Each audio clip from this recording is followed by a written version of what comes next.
And this update was sponsored by My Patriot Supply. Guys, they have brought back their 25% discount on their 3-month emergency food supply. And to get the discount, you have to use the link preparewithnyprepper.com. And the link is in the description below this video. And this 3-month emergency food supply has a 25-year shelf life, and it's all contained within 6 rugged watertight buckets, so it doesn't take up a lot of space. Pretty much anyone can find the space in their home to fit 6 buckets, and it'll cover you for 3 months. And it's a variety of food, lunches, breakfasts, dinners, drinks, snacks, free shipping included, 25% off their normal price. Use the link preparewithnyprepper.com to get the discount. They also have a 2-week emergency food supply, which is excellent for outdoorsmen or people who go vehicle camping. You don't have to worry about rotating anything. You don't have to worry about your preps going bad. Just store this stuff in a temperature stable location, not too cold, not too hot, stable throughout the year, and it will last 25 years. They also have a general store. If you click the My Patriot Supply logo at the top of the page when you get to preparewithnyprepper.com, it'll take you to their general store where they have everything you can imagine, from potassium iodide to water filters, solar generators, solar panels, survival seeds, fire starters, anything you can imagine, it's all there. So use the link preparewithnyprepper.com to get 25% off of the My Patriot Supply 3-month freeze-dried food supply. And the link is in the description below this video.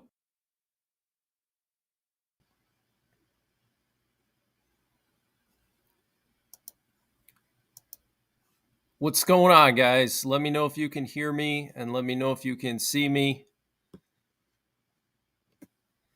How's everybody doing tonight? We have some major breaking news coming in from around the world. We have an X-class solar flare that just occurred. We have Russia launching drones into Romania. We have more cargo ships being attacked in the Red Sea tonight. And we have Putin giving his speech earlier today. So a lot of news to get through. Russian and Chinese nuclear bombers flew towards South Korea. So lots of stuff going on, guys. Everybody says that they can see me and hear me. What's going on, Joe? How's it going? Good to see you. Rodney Middleton, Smoking Swamp Outdoors, Lorna, Juliana Rose. Good to see you guys. KLC, thank you for the donation. If Israel as we knows it was created in the 40s and Palestine was the location of Israel as spoken of in the Bible, are we to assume this is just another more political theatrics? I'm not sure what to think about that.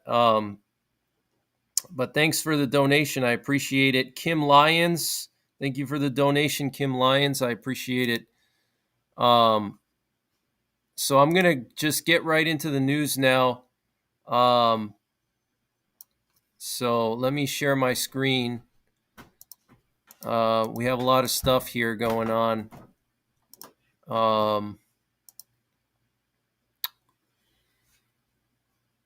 So I'm going to just actually hide my camera so you guys can see the screen. So here we have a tweet that was put out by U.S. Central Command this evening at 6:06 p.m., basically explaining this latest attack on a cargo ship in the Red Sea. So they're saying a ballistic missile was fired from Houthi-controlled area of Yemen toward the international shipping lane north of the Bab el-Mandeb. There were no injuries or damage following the missile launch. The MV Maersk Gibraltar was hailed by the Houthis, who threatened further missile attacks. The MV Maersk Gibraltar is a Hong Kong flagged cargo container vessel. While this incident did not involve U.S. forces, we continue to closely monitor the situation. These attacks continue to threaten international maritime security. So, guys, another attack. Okay, another attack. And what is our government doing about it? Nothing. Okay, another attack. This time, a Hong Kong flagged cargo ship, container ship, missiles fired at it. Okay, and what are we doing about it? Zero. Okay, so these attacks are just going to continue. This is very, very serious what's going on.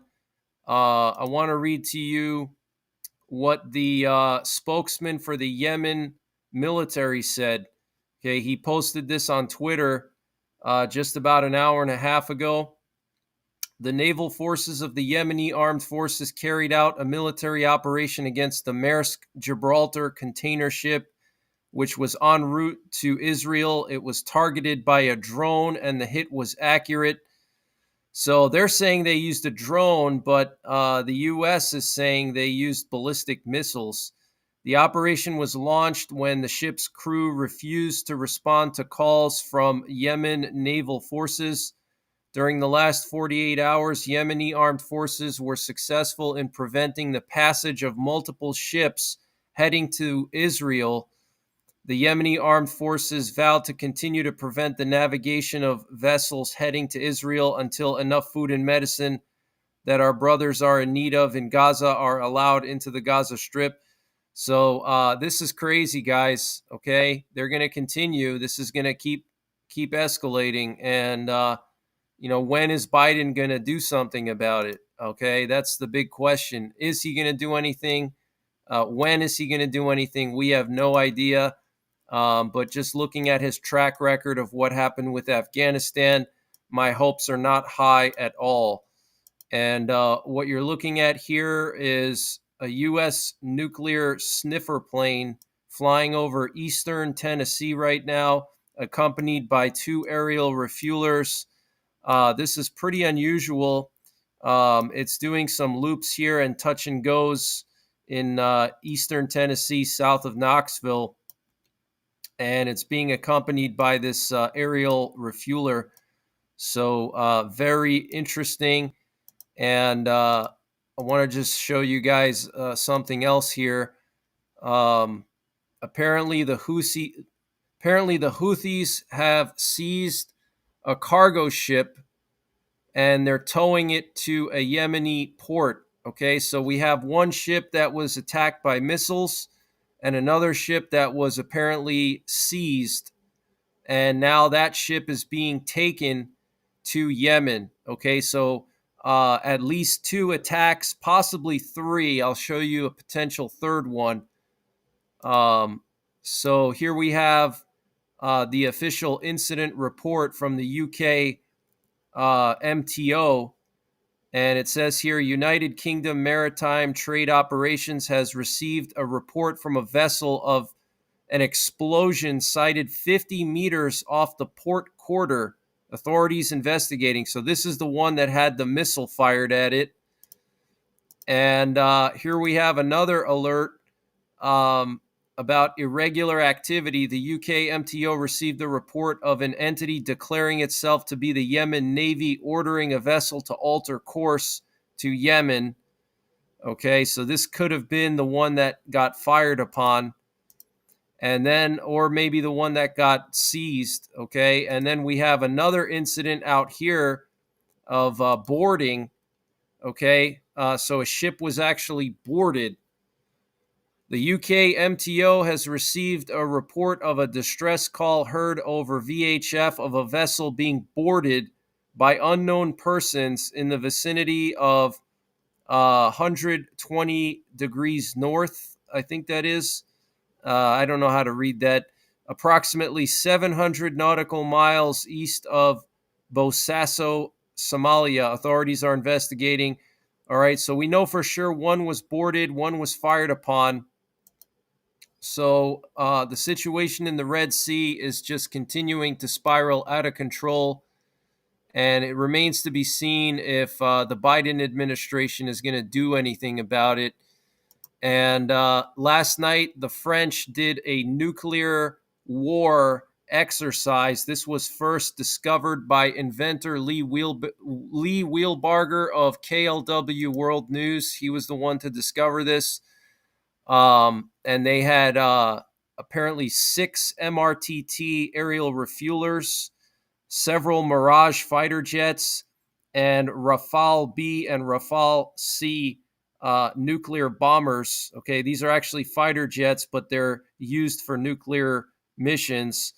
And they were training with the ASMPA hypersonic missile, which can accept a nuclear warhead. It can accept the TN-81 warhead, which has a yield of 100 to 300 kilotons. And in French nuclear doctrine, this weapon is referred to as a pre-strategic weapon, the last resort warning shot prior to a full-scale employment of strategic nuclear weapons launched from Triumphant-class ballistic missile subs. Okay, and what's interesting is the timing of this exercise. Okay, in France, they call this the poker exercise. Uh, Apparently, they do it every quarter, but I find the timing very weird because this past week we've had uh, multiple B 52s in the air over the U.S. We've had multiple, probably a record number of E6s, the nuclear war command and control planes in the air.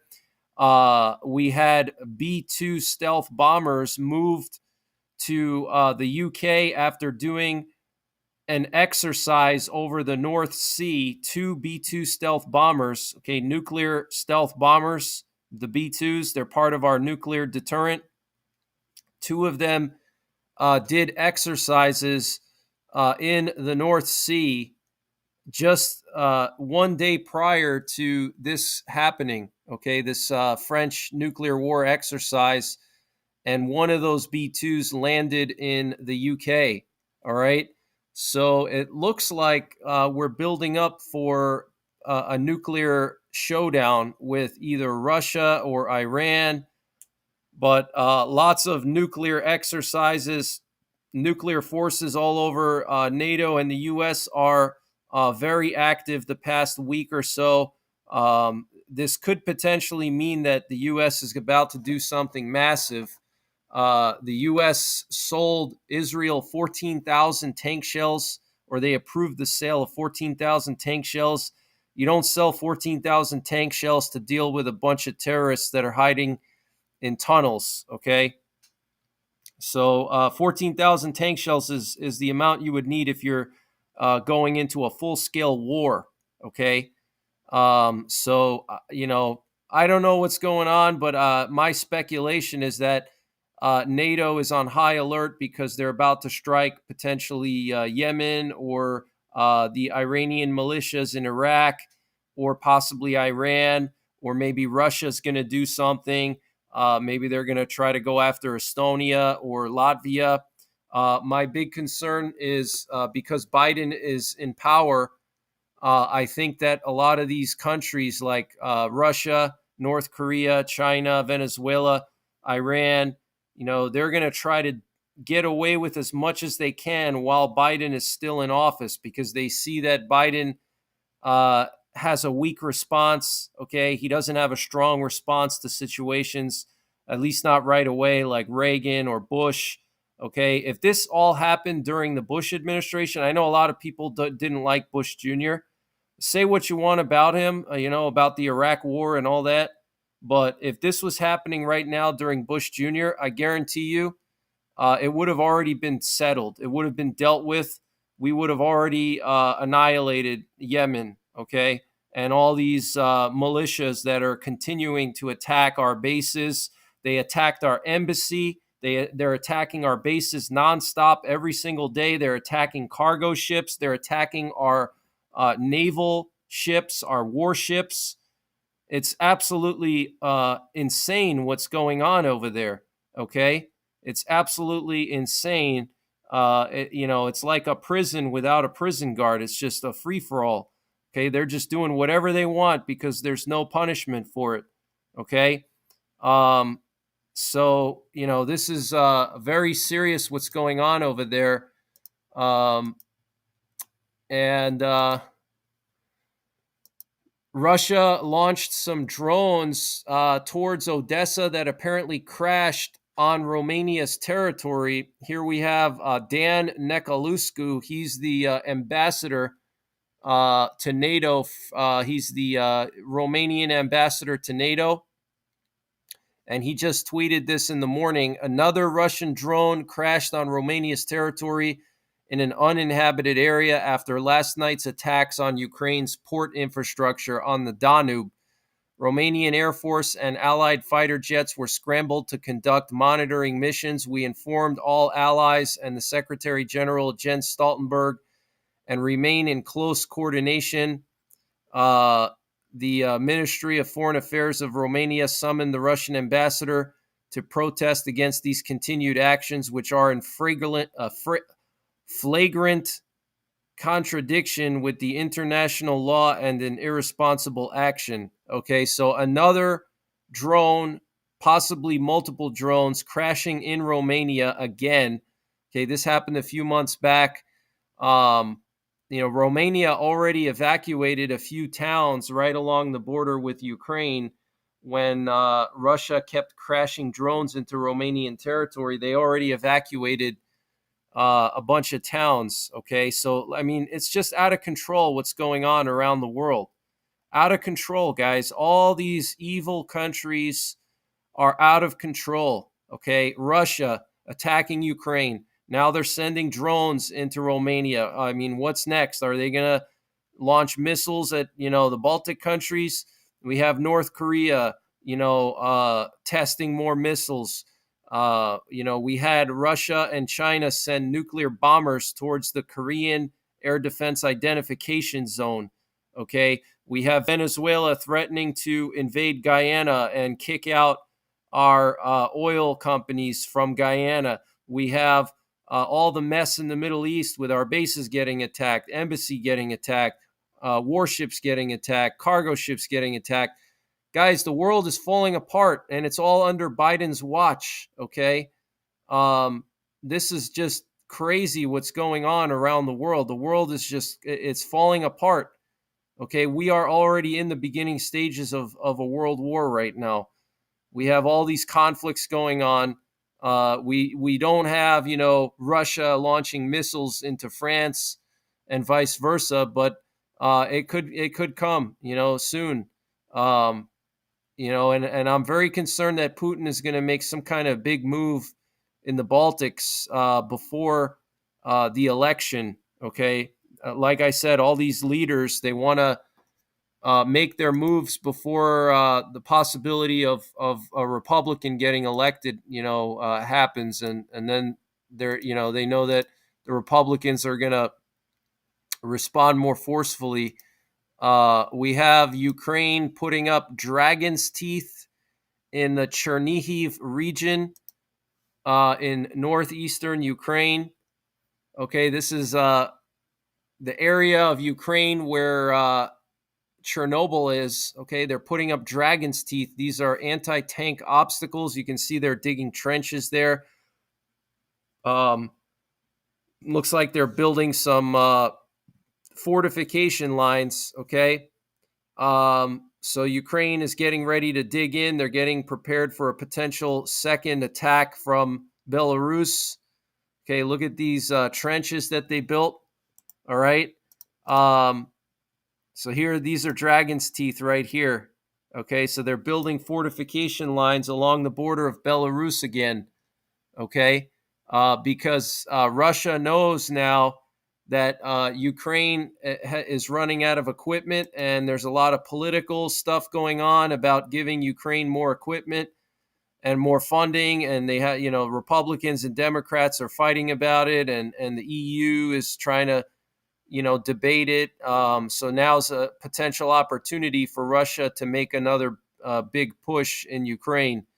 Okay. Um, and this is the location of where, more or less, where those fortifications are going up right now. We have an X-class solar flare that just occurred, the strongest solar flare of solar cycle 25. Okay. So we could see some auroras over the weekend, probably like Saturday or Sunday. We could see auroras in low latitudes. All right. And apparently there was a huge radio blackout. Okay. I'm going to just read to you what the NOAA is saying about this. An X 2.8 flare occurred from region 3514, located over the far northwest area of the sun. This is likely one of the largest solar radio events ever recorded. Okay, one of the largest solar radio events ever recorded. Radio communication interference with aircraft was reported by multiple National Weather Service Center weather service units co-located at FAA facilities. These impacts were felt from one end of the nation to the other. Additionally, the Space Weather Prediction Center is analyzing a possible Earth-directed coronal mass ejection associated with this flare. Okay, so likely one of the largest solar radio events ever recorded. Okay, radio communication impacts between 1200 and 1400 Eastern Standard Time on Thursday. So that was in the afternoon. Okay, you could see massive impact on South America. You can see the highest impact over South America based on their little picture here. Okay, here's some more information. Strong radio blackout event. An R3 level flare occurred on December the 14th at 17:02 UTC time. This is the largest flare of the current solar cycle and since September 10th, 2017. So 6 years. We haven't seen a flare like this in 6 years, guys. Okay. These blackouts can lead to temporary degradation or complete loss of high frequency radio signals. All right. This is the largest flare of the solar cycle and since September 10th, 2017. So we could see some crazy auroras from this. We'll have to wait and see. Right now, the K index is pretty low because it's still too early, but I expect this K index to spike up probably to 8 or 9, maybe even to a G5 level. We could see a G4, G5 class geomagnetic storm from this thing. Okay. So if we have clear skies over the weekend and early next week, look to the sky. You might see auroras in your area. Okay. Let me just see. I see a bunch of you guys are donating here. Anthony Powers, thank you for the donation. I appreciate it. Appreciate your updates. I look forward to them. Thank you, Anthony Powers. I appreciate that very generous donation. Thank you very, very much. I appreciate that. So thank you so much. And here we have an animation of that solar flare when it occurred. You can see this bright shine over here. Okay, that's the actual solar flare right there. Okay, so this thing is a monster, guys. Okay, and it happened right in this region right here. You can see all these sunspots clustered together. We got like 3 sunspots here clustered together, but 3514 is a massive sunspot. You can see it's a pretty big sunspot, but other than 3514 and some of these other tiny ones, we don't have any other major sunspots going on right now, which is indicative that we're heading towards a grand solar minimum possibly. Okay, and grand solar minimums have occurred in the past. We had the Maunder minimum in 1400s to the 1600s, which caused the Little Ice Age. If you're not familiar with the Little Ice Age, it was basically a cooling period for like 200 to 300 years in the northern hemisphere, especially from the 1400s to like the early 1700s. The river in London, the Thames River, would freeze solid every single winter.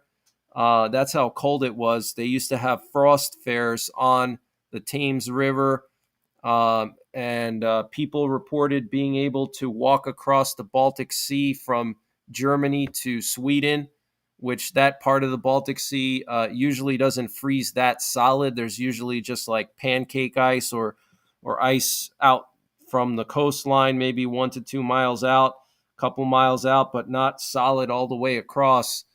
Okay. Um, so Russia launched a massive missile strike on Ukraine. Um, NATO said they have no information that would indicate that Russia deliberately carried out attacks on Romania, said NATO spokesman Dylan White after a drone crashed on the Romanian territory. So, how do we know? How do we know that it wasn't deliberate? How do we know that Putin wasn't trying to test NATO and see what the response is? I mean, there were multiple missiles that crashed in Poland already. You probably didn't hear much about it because the mainstream media didn't cover it. But there was one missile in particular that landed in northwestern Poland, not too far from Germany, and it had no warhead on it. But the Polish military tracked it from Belarus. It flew from Belarus all the way over Poland and landed in northwest Poland. Okay, not too far from a U.S. military base. Okay, like 10 miles away from a U.S. military base. It had no warhead on it. It just had like a concrete warhead. Okay, so was that an accident? Was that a test to see what Poland would do, what NATO would do? How do we know that these are all accidents? I personally don't believe they're all accidents. Okay, I think it's all intentional. I think Putin is testing Romania. They're testing Poland. They're testing NATO. He's testing NATO. He wants to see what the reaction is. And that's exactly why I think he's going to invade NATO. Okay. Because what he's doing here is he's probing. Okay. He's sending out these little attacks, send a missile to Poland, send some drones to Romania. He's testing the waters, okay, to see what NATO's going to do. And the fact that we're so weak and we're afraid to respond is having the opposite effect of what Biden wants. Okay, Biden is afraid to respond because he doesn't want an escalation. That's his excuse. Okay, I don't want to cause a nuclear war. Well, it's having the opposite effect because you're basically not punishing bad behavior, so the bad behavior is just going to get worse and worse. Okay, um, so he's probing, he's testing the waters to see how we respond, and I personally believe he's going to make an invasion into the Baltic countries, possibly Poland, possibly Finland. I think Estonia is a big threat because Estonia is further away from NATO, and there's no big NATO bases near Estonia. Lithuania is close to Poland, and Poland has a lot of hardware over there, and there's a couple of battalions. But Estonia is pretty far up there, and I think Estonia could potentially get invaded by land, and I think in that situation, Biden's probably going to do the same thing he's done with every other situation. He's just going to sit back and let it happen, and that's why I think Putin. That's exactly why I think Putin is going to invade NATO. But I could be wrong. That's just some of my analysis here. But let me read to you a little bit about this strike that Russia conducted against Ukraine last night. Apparently, they used 12 Kinzhal hypersonic missiles against Ukrainian bases. Apparently, this was the most expensive airstrike in the history of this war.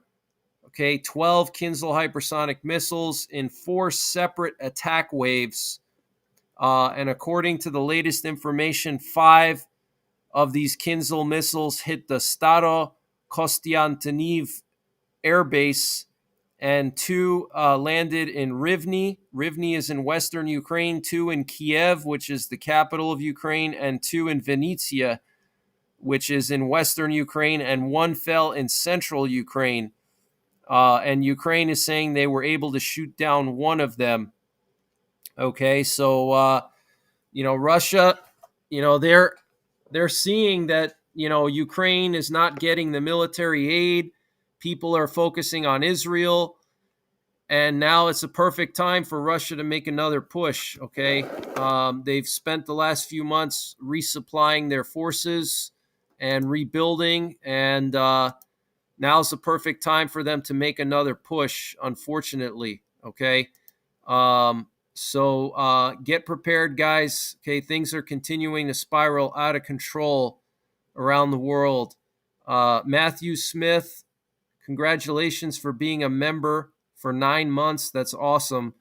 And Alan Hake, thank you for gifting 5 memberships. I really appreciate that.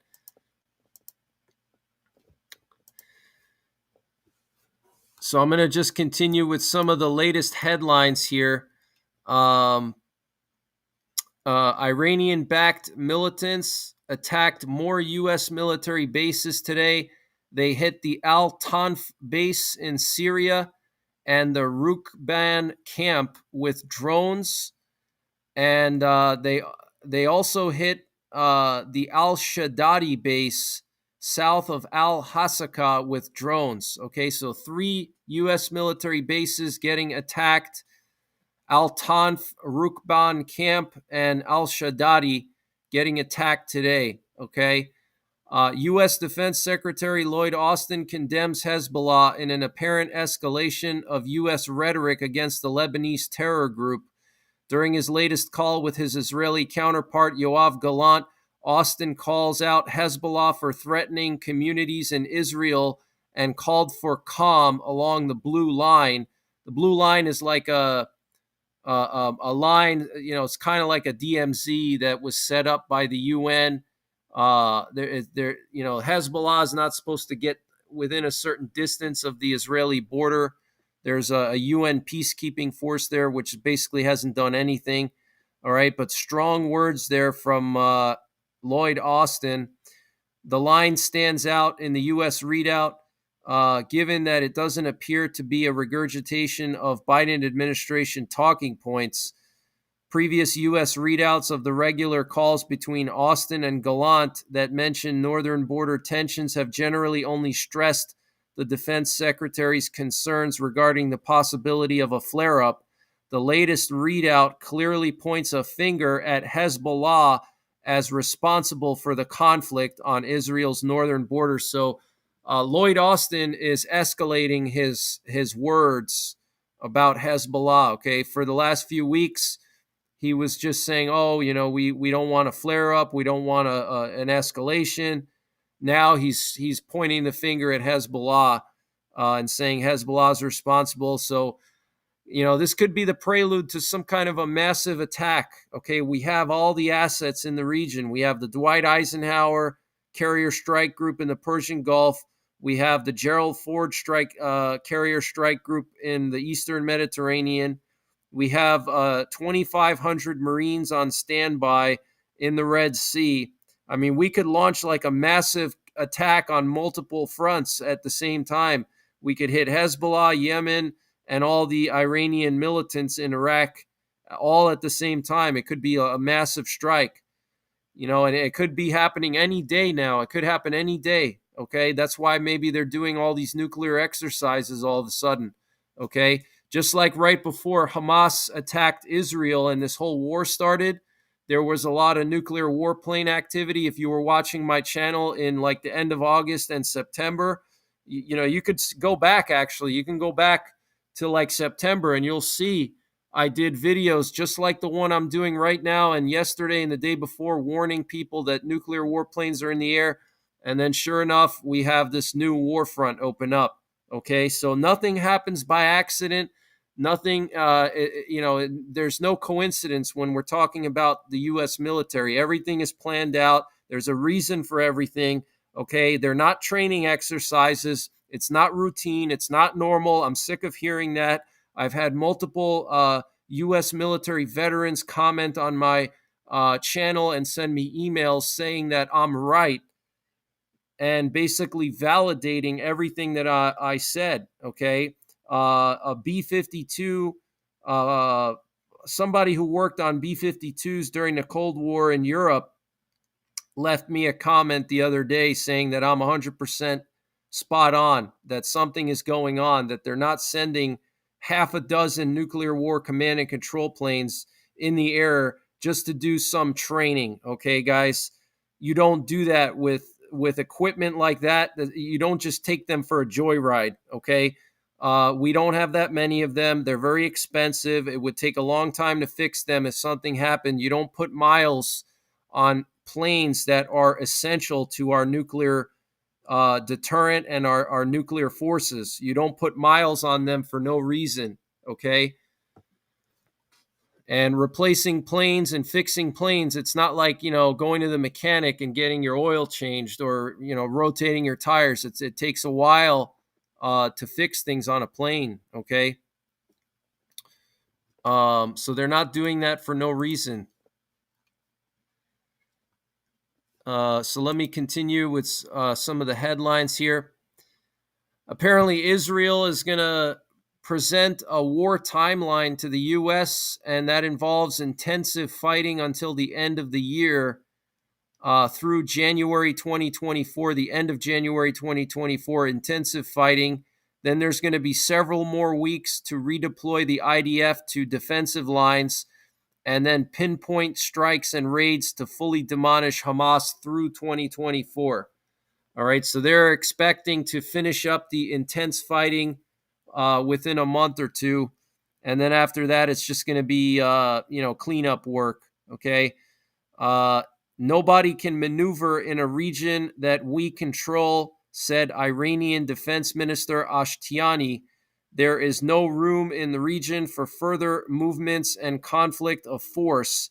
If the U.S. do such a foolish act, they will face plenty of problems.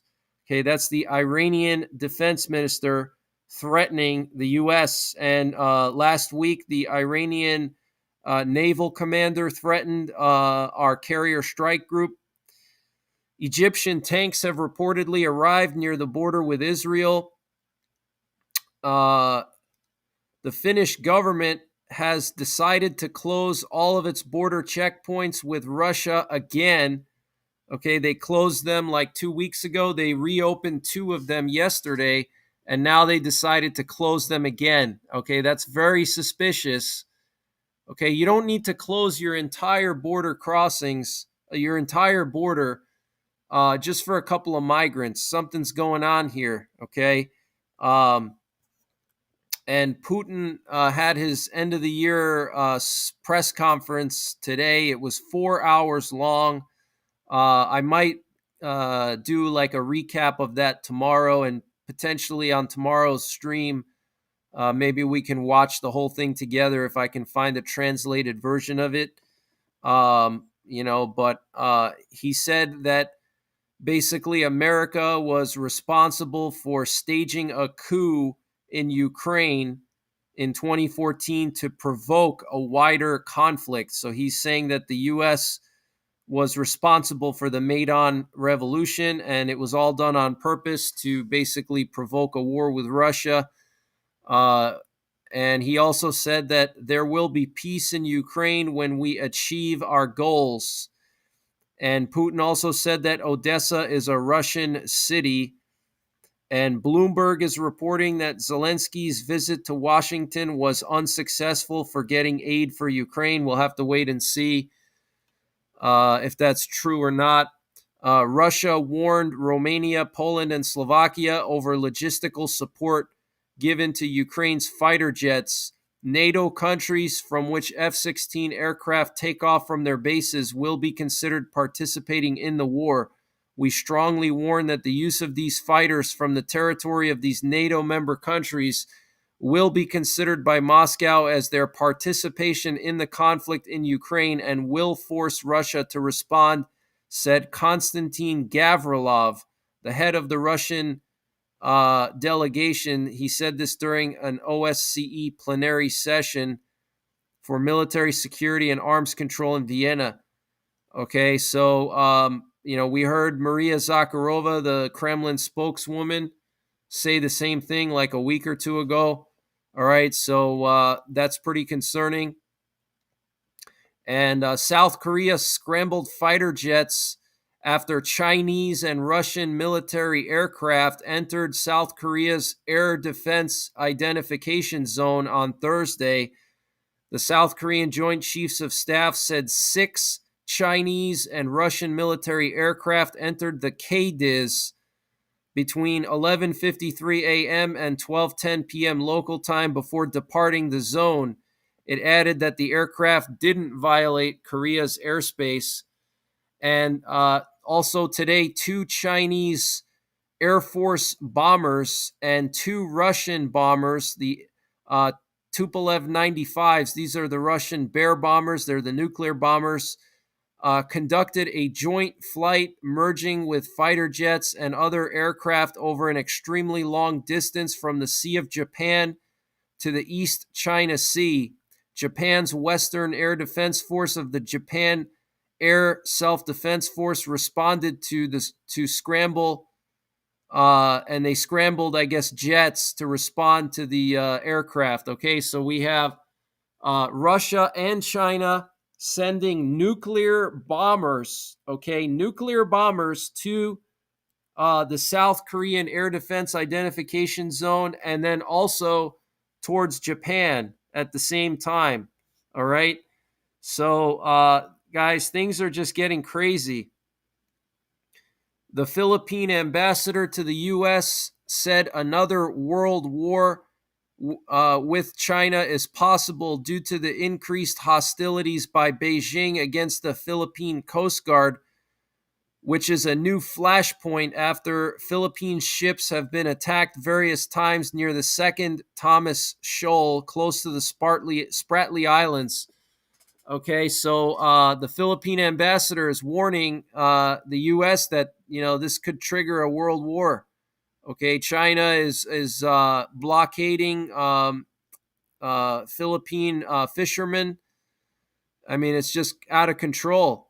I had a viewer of mine send me a email saying that there's a lot of jet fighter activity in Southern California recently near the Riverside County desert. Something is up. Daytime skies are constantly lined with streaks of fighter jet trails. I'm shocked.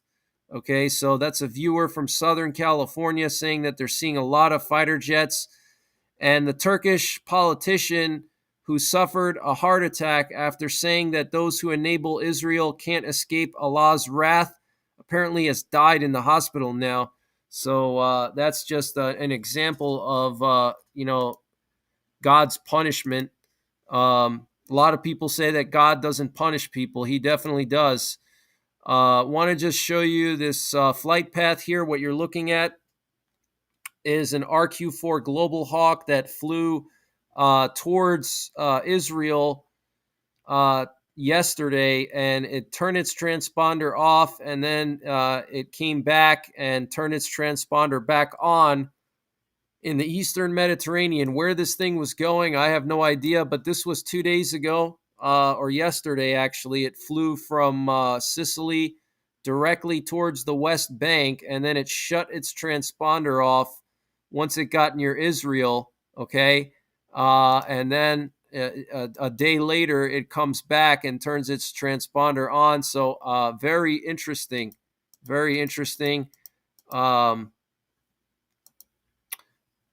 sure where it went, but obviously it was doing something secret because it turned its transponder off. Didn't want anyone to see what it was doing.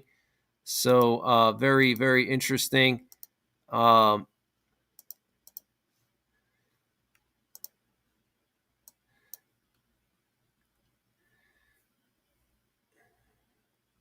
Matthew Smith, thank you for gifting 5 memberships. I appreciate it. Name of Many, thank you for the donation. I appreciate that donation. Thank you so much. I hope you're having a great evening. And Mike Subchinsky, thank you for the donation. I really appreciate it. I think something very fishy, what's going on the other side of the world. Yes, definitely something very fishy. Thank you guys for all your donations. I appreciate it. Minraja, I sent you a translated source, though a lot was talked about, nothing was said. Okay. Thank you for sending me that translated source. I really appreciate it. And where did you send that to? I'm just curious. Did you email it to me or did you send it to my Twitter? By the way, guys, you can follow me on Twitter.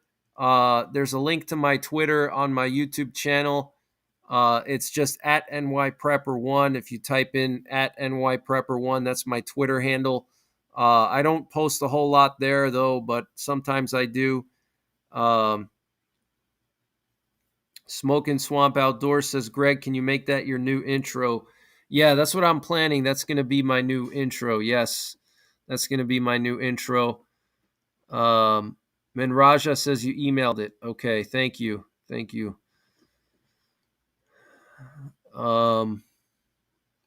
What's going on, Ross? How's it going? Country Gal. Hippie Babe, how's it going?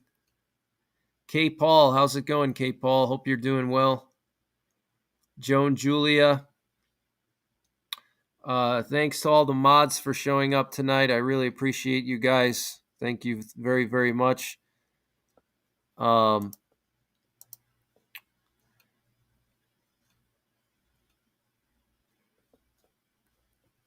let me just show you guys something here. In case you missed my update earlier, we had some updates here to the B2s going to the UK. This was posted by the Aviationist. B2 Spirit on global power mission diverts to RAF Fairford. Okay, so this is the one that went to the UK. They were doing a training exercise over the North Sea. On December 13th, 2023, the B2 Spirit of America landed at RAF Fairford in the UK, where it diverted during a global power mission from its home base at Whiteman Air Force Base, Missouri. Flying as Death 31, the stealth bomber had launched on a round-trip mission alongside another B2 call sign Death 32. Okay, so I was playing the radio communications between these with these stealth bombers, communicating with some control towers in the U.S. and in Turkey. After taking part in an exercise over the North Sea, the 2 bombers were meant to refuel from Rake 71 and Rake 72, 2 KC-135 Stratotankers from RAF Mildenhall.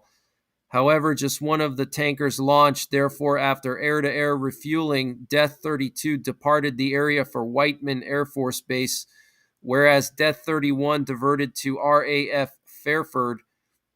If the reason for the diversion was the lack of tanker support, as all the details seem to suggest, the episode would once again prove the old adage, nobody kicks ass without tanker gas. So very, very interesting, guys. These 2 B2s doing an exercise over the North Sea, and then one of them landing in the UK. So basically, it was a way for them to move it there kind of secretly, because they can just say, oh, it's an exercise. We're not moving nuclear forces. Let me just play the... Death 31 flight, you're cleared to conduct your aero refueling with Teddy 0. The block at level 240, block 260, and change the tanker frequency as approved. So it looks like the controller was telling the B2, you're clear to do refueling. Death 3-1 flight, you're cleared to conduct your aerial refueling with Teddy 01, maintain the block at level 2. You're clear to conduct aerial refueling with Teddy 01. Death 31 was the call sign. That's crazy. That's a crazy call sign. Absolutely insane. And the Dutch are training with the use of nuclear weapons, okay? And a few days ago, they did an elephant walk with F-16s, okay, at the Volkel Air Base. The Volkel Air Base is one of the main bases for NATO nuclear weapons. These are actually American nuclear weapons that are shared with NATO. Pray for peace. Thank you for the donation. I really appreciate that. I hope you're having a great evening. Thank you so much. Thank you very, very much. Diva's mom, how's it going? Good to see you.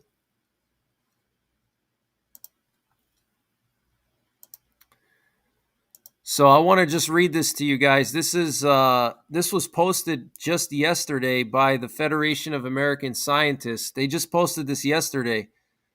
The Dutch air base at Volkel appears to have started integration training with the new B-61-12 guided nuclear gravity bomb in 2021, even before the bomb went into full-scale production and entered the U.S. stockpile in 2022. An image included in a Sandia National Labs video from early 2022 that snapshots accomplishments from the 2021 shows what appears to be a B-61-12 training shape hanging under the right wing of an F-16. So here's that F-16 with the B-61 Mod 12. They're actually going to build a better bomb now. It's the Mod 13, which is basically going to have the same steering kit as this thing, but it's going to have much higher blast yield. It's going to have 350 kilotons of blast. And then it's going to be very accurate, like to within 30 meters. So they can literally drop this thing like right on top of a bunker or a silo or something and just completely annihilate it. The video does not identify the location, but the image appears to be from Volkel Air Base in the Netherlands. The design of the protective aircraft shelter visible in the photo is unique to Dutch shelters. 11 of the shelters at the Volkel are equipped with an underground vault that can hold up to 4 B-61s, but normally they only hold 1 or 2, each for an estimated 10 to 15 bombs at the base. So here's like a picture of that shelter with the WS3 vault. Okay, these are vaults that are basically underneath the ground, and they lift these vaults up, and the bomb comes out, and they load it up. Although the training B-61 Mod 12 is mounted on an F-16, the weapon is not yet assigned to the NATO fighter jets. The B-61 Mod 12 has entered the U.S. nuclear weapons stockpile, but it is so far only assigned to the B-2 strategic bomber, according to the U.S. Department of Energy. The fighter jets F-15E, F-16, and Tornado have completed integration flights, but had, as of recently, not yet been assigned the B-61 Mod 12. The new F-35A that will take over the nuclear strike role at Volkel and other European bases has also not yet been assigned the B-61 Mod 12, but U.S. European Command training was scheduled to start in 2023. So they're basically quietly training with the B-61 Mod 12. Okay, it's only supposed to be deployed to U.S. stockpiles now, but it looks like NATO started training with it already. Okay, so that's just another sign that, you know, NATO's getting prepared for a worst case scenario.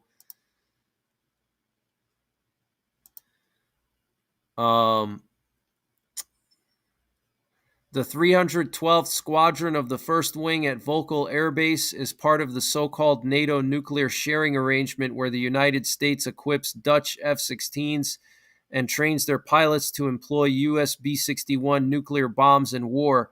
During peacetime, the weapons are under the custody of the U.S. Air Force units. And here's a picture of the base here. Okay. On December 8th, the 312th Squadron performed what is known as an elephant walk, where 14 F-16s were displayed on the runway at the same time. A similar display was performed in 2021. At least one of the pilots in the 2023 event can be seen wearing a helmet visor with a nuclear weapons mushroom cloud. Okay, it is possible but unknown that this is the helmet of the commander of the Dutch squadron. Okay, so here they're doing an elephant walk. This was 6 days ago. 14 F-16s here, and one of the guys had a nuclear explosion mushroom cloud on his helmet. So it looks like the Dutch are basically training for nuclear war. Okay, they're training with our latest B-61 nuclear gravity bomb. So it's just another indication that, things are really ramping up.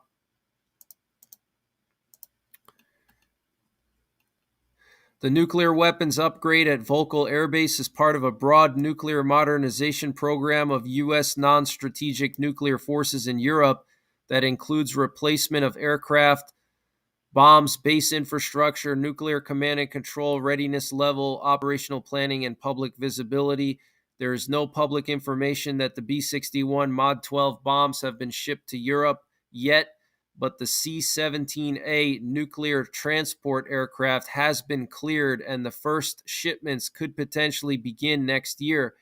If so, they would replace the estimated 100 B-61 Mod 3 and Mod 4 nuclear bombs currently deployed. Okay, so the Mod 3 and the Mod 4 are the ones that have like 400 kiloton blast yield. Okay, so very interesting, guys. Very, very interesting. So just another sign that, NATO's getting prepared. And, we have this article by the Federation of American Scientists from August saying that there's increasing evidence that the U.S. Air Force's nuclear mission may be returning to the UK.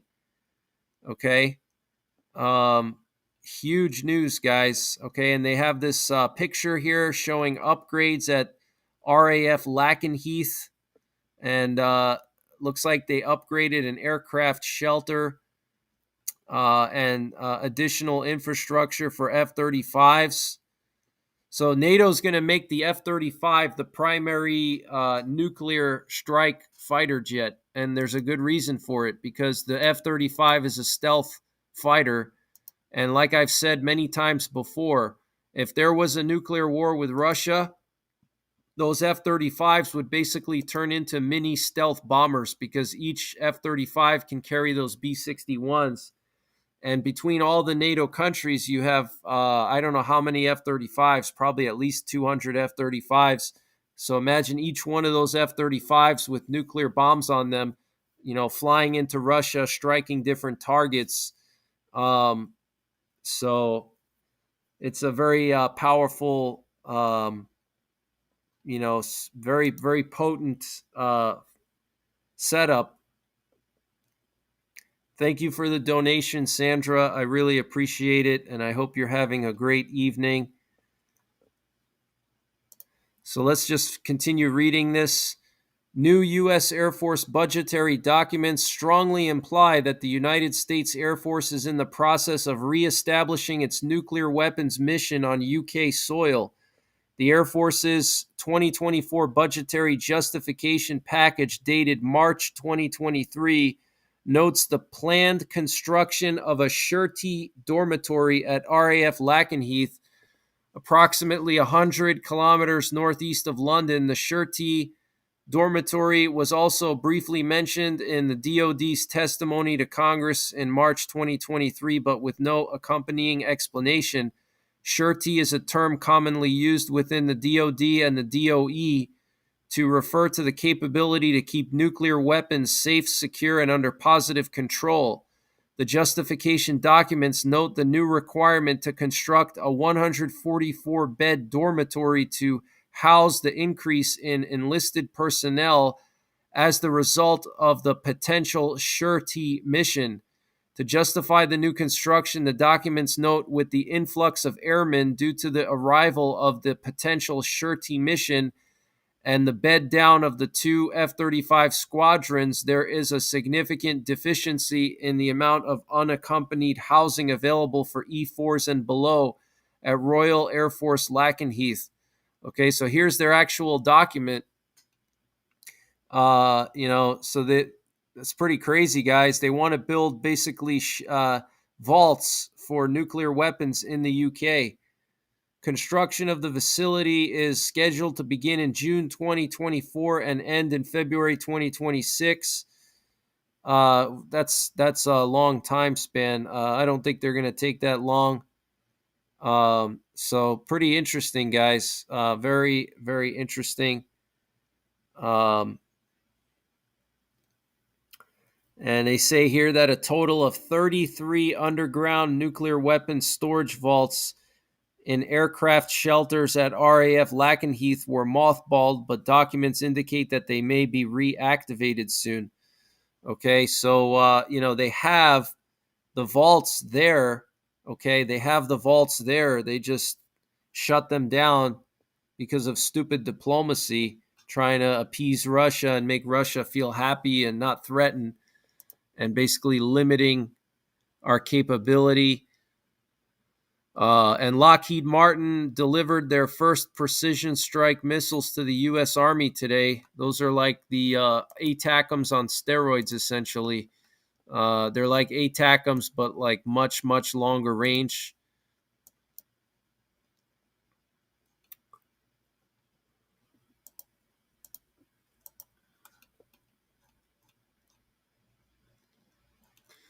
So I want to just read to you a little bit more details about this Russian missile strike over Ukraine.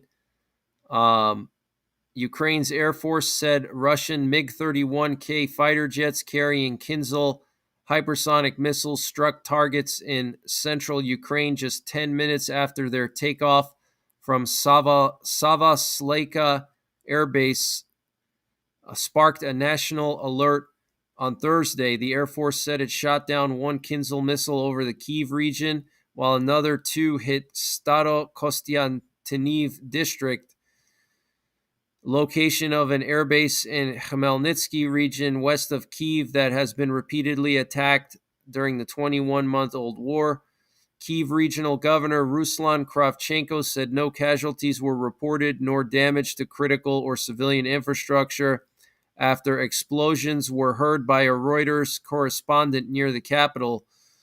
The Air Force said on the Telegram messaging app that Russian forces used 3 Kinzhal missiles launched from 3 fighter jets in Russia's central Tula region, and that its anti-aircraft missile unit shot down one of the missiles in the Kyiv region.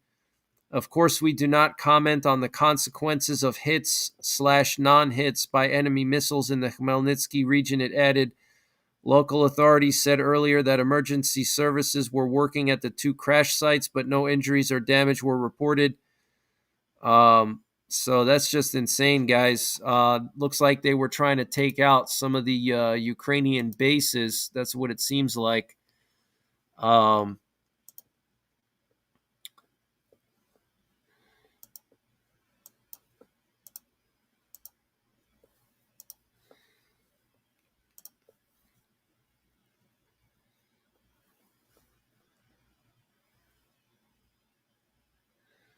Tell Du Bois says Lakenheath is massive already. Bunkers there from World War II. Thanks for sharing that, Tell Du Bois. I appreciate it. Thank you so much. K. Paul, thanks for sharing my nuclear war targets map on my website. Definitely a good thing to check out. I have nuclear war targets in the US, Canada, and Europe. So it's on my website, NYPrepper.com, if you want to see where the nearest target is to you. Music Critic says Greg's reporting is so informative. Love this channel. Always glued to it. Best news. Thank you. Thank you, Music Critic. I appreciate it. Mud and Munitions, how's it going, dude? I hope you're doing well. Good to see you. All these things going on in the world, and the majority of the population is more concerned about gender neutral bathrooms. No wonder nobody respects our administration. Yeah, I agree. It's, the priorities are not where they should be. That's the problem. Unfortunately, that's the big problem.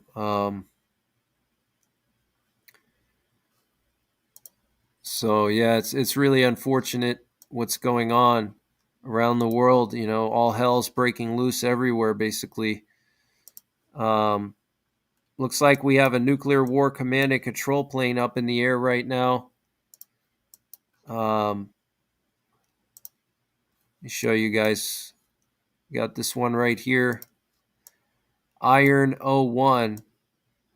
Okay. Looks like it had its transponder off for a while.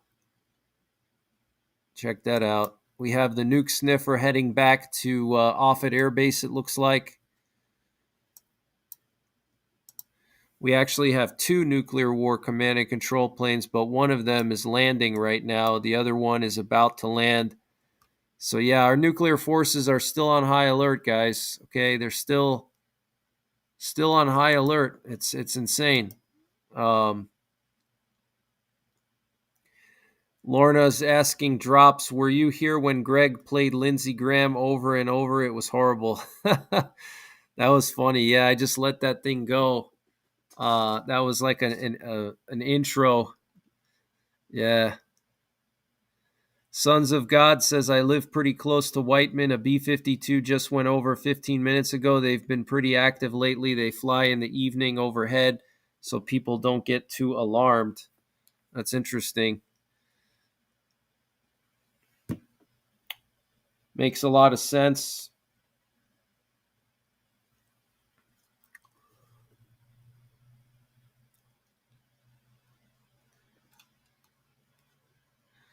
So that's pretty much all the latest breaking news that I have, guys. Another ship attacked, possibly two.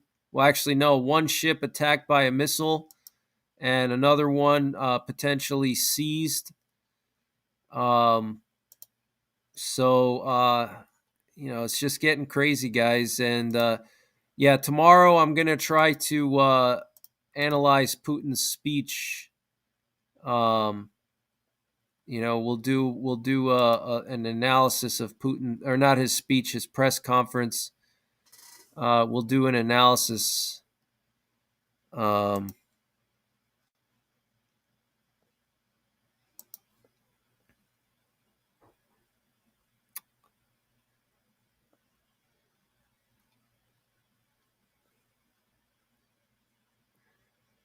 So I know Konstantin from Inside Russia did an analysis of it earlier this afternoon. If any of you guys want to get his take on it, definitely check that out.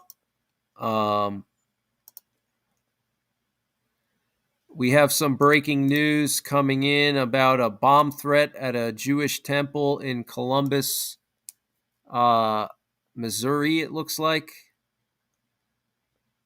The city of Columbus has responded to, or Mississippi, maybe.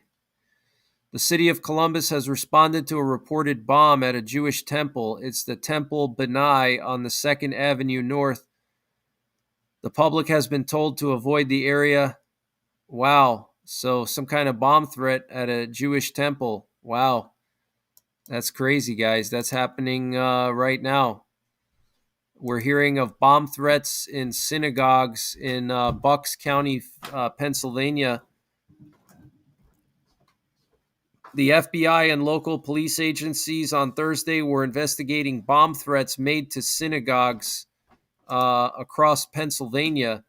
The FBI and local police agencies on Thursday were investigating bomb threats to synagogues across Pennsylvania, including the Germantown Jewish Center in Philadelphia and the Shur Ami Synagogue in Newtown Township in Bucks County.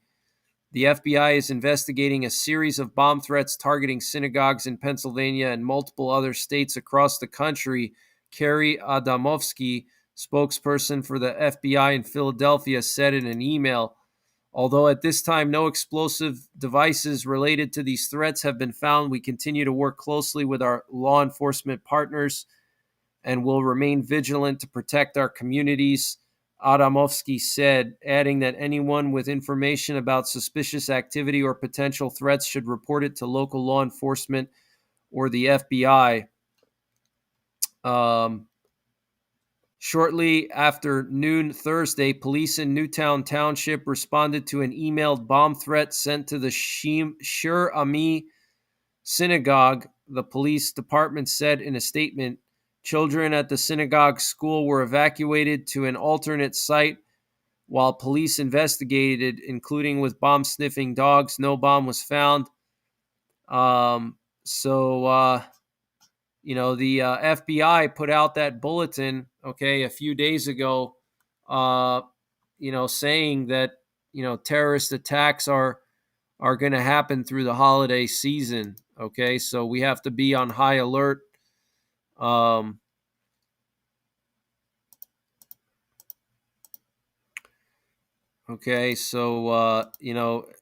FBI specifically said through the holidays that we have to be on high alert.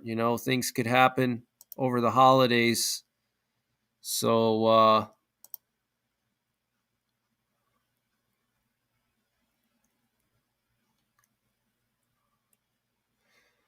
we're now hearing that there's been 97 attacks on U.S. bases in less than 2 months. 97 attacks, according to a Pentagon official. 97 attacks from October 17th to December 13th. That's insane, guys. 97 attacks in less than 2 months.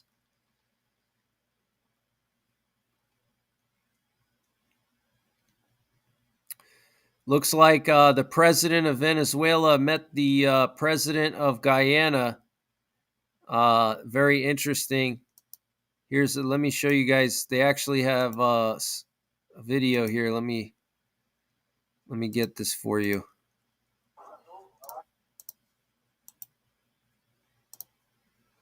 Wow, this is crazy, guys. I'm surprised that they actually met. I didn't expect that to happen.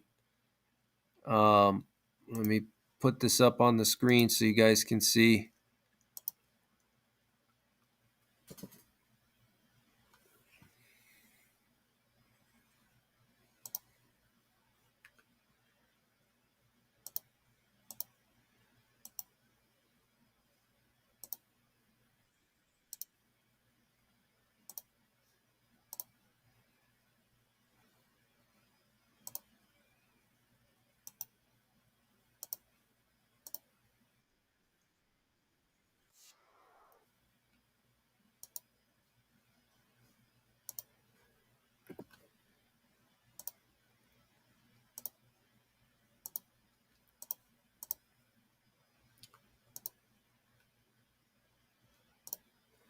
Minraja, thank you for gifting 10 memberships. I appreciate that. Thank you so much.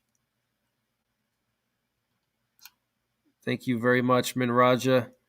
I really appreciate that. I'm trying to find the email you sent with Putin's speech translated. I can't seem to find it. Do you know what the subject was of that email?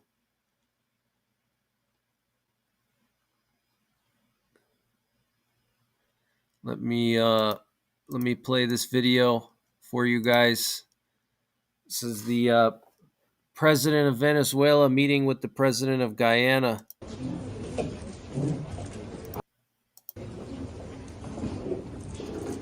So this is the president of Venezuela here in the white shirt, and then the Guyana president with the blue shirt.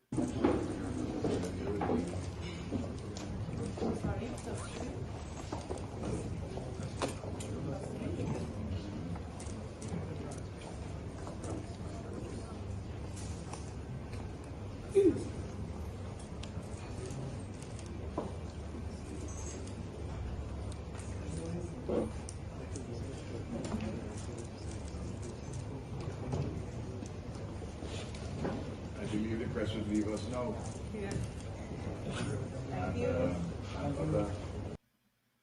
Pretty interesting. I don't trust them, but I guess we'll see what happens. Maybe they'll be able to somehow. Maybe that'll be one less front that we have to worry about. Devin Aw says they should arm wrestle for it. That's really funny. That's funny. New York Adventurer says, here they are all around the table. NYPrepper, what's going on? Prepare to stay ready for whatever, always. Yes, that's right. Always have to be prepared for pretty much anything.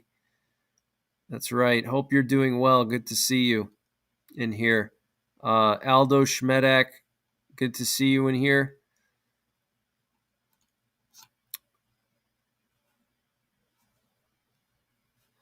Drops Family Garden, how's it going? Thank you so much for the donation. I really appreciate it. Buy more ammo. I know this doesn't buy a box of 300 for mine either, but kicking in. Thank you. I appreciate that donation. Thank you so much. Get yourself some ammo. Thank you. I really appreciate that. Sharon sent a $2 super chat. Can you scroll up and read her message? Yes. Thanks for reminding me. Yeah, I missed it. Sorry about that, Sharon. FR many military government over U.S. an hour ago. Please check. Okay, on flight radar, you're saying U.S. government. Okay, I'll definitely check into that. We can actually look at that right now. Is there a particular part of the country that you were looking at? Maybe that can help me zero in a little. Or specific planes. It looks like we have one. SPAR 637. I don't see anything going to Cheyenne Mountain. We have Janet flights in Area 51. Bunch of Janet flights tonight. It's actually a good amount. 4 Janet flights going to Area 51. And if you guys don't know what the Janet flights are, those are the unmarked planes that go from various airports in California and Nevada to Area 51 because the workers are not allowed to drive to Area 51. So they have to fly in. So these are the planes that they use. You can actually see that they landed right in Groom Lake here. Or is that Papoose Lake? Yeah, that's Groom Lake. Yep. So yeah, you can see them going there. This is Area 51, folks, right here. Wonder what kind of secrets the government has in that place. Yeah, I don't see any government planes. You'd have to kind of help me find them. If you could tell me like general location or something, that would be helpful. Ross Snyderman says bomb threat at Gulfport International Airport. Oh wow, that's pretty concerning. Drops Family Garden says I have a 300 Win Mag. I know ammo is expensive.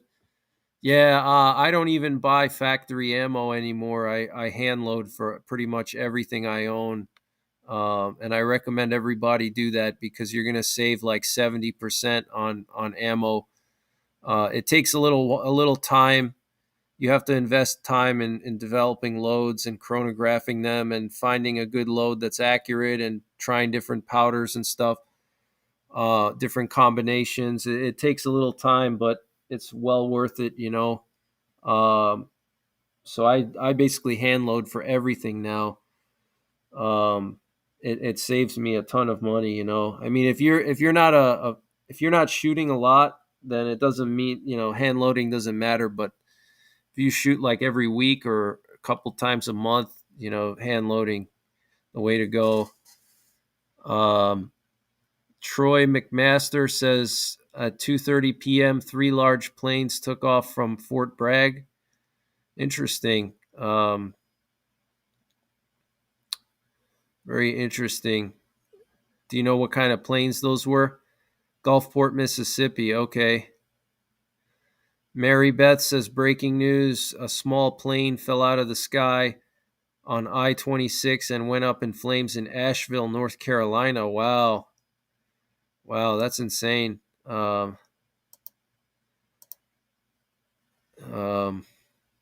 that's really sad. It's very sad. I hope that whoever was on that plane survived. I mean, that's really sad, especially right before Christmas.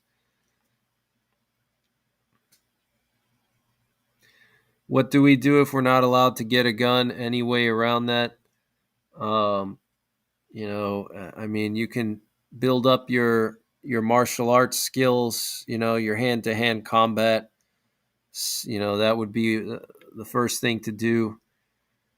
Um, and you have other alternatives like bow and arrow, axe. Exactly. Yeah.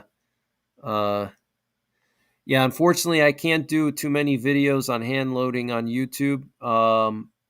That would give me get me in trouble with YouTube. I can't show how to manufacture ammunition.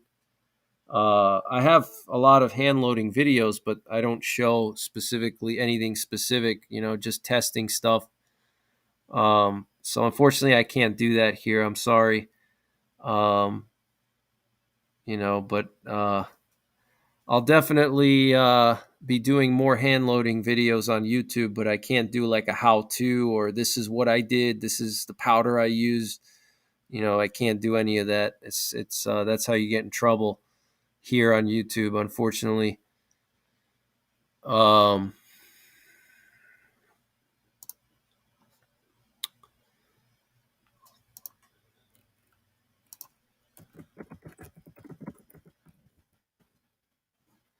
Trying to find out information about the thing with Gulfport, Mississippi. Oh yeah, yeah, that happened today. Yep. Wow, huge news, guys. More than 200 evacuated at Gulfport Biloxi Airport after email threat. More than 200 employees and passengers at Gulfport Biloxi International Airport were evacuated this morning for about 2 hours after an email threat was received. Chael Munn, spokesman for the airport, said the email came in early this morning, and out of an abundance of caution, an evacuation was ordered about 9:30 a.m. The airport was given the all clear just before 11:30 a.m. Security officials are conducting a sweep of the building, Munn said, and the airport hopes to have passengers back in the building and headed to their flights as soon as possible. Wow. So lots of bomb threats, guys. Lots of bomb threats, like all over the place. It's insane. Um,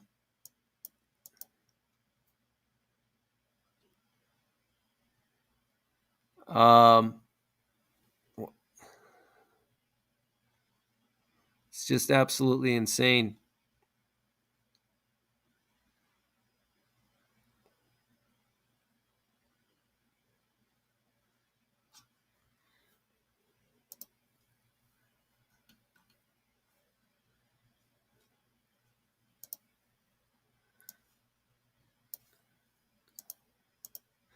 Just checking on some of the latest breaking news here, guys. One moment, please.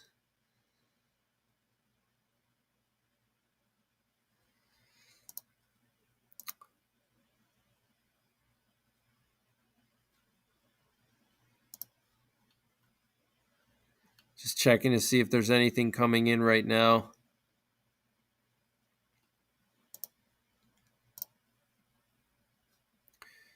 We have the Supreme Commander of the British military, Admiral Tony Radakin, saying Britain may not be ready to face extremely dangerous times. He added that the wars in Ukraine and the Gaza Strip could further destabilize the global order. Okay. The Supreme Commander of the British Armed Forces says that Britain may not be ready to face extremely dangerous times. Wow, guys, that is just chilling to hear that. Very chilling.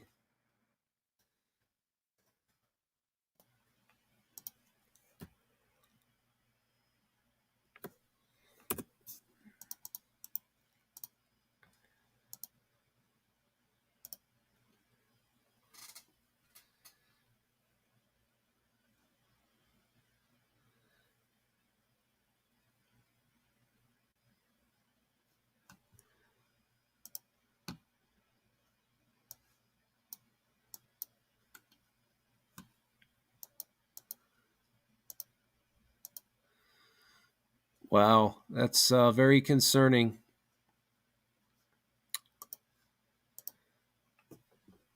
Wow, Kate of Buckingham, thank you so much for your donation. I appreciate it. I hope you're having a great evening. It's great to see you in here, and thank you so much.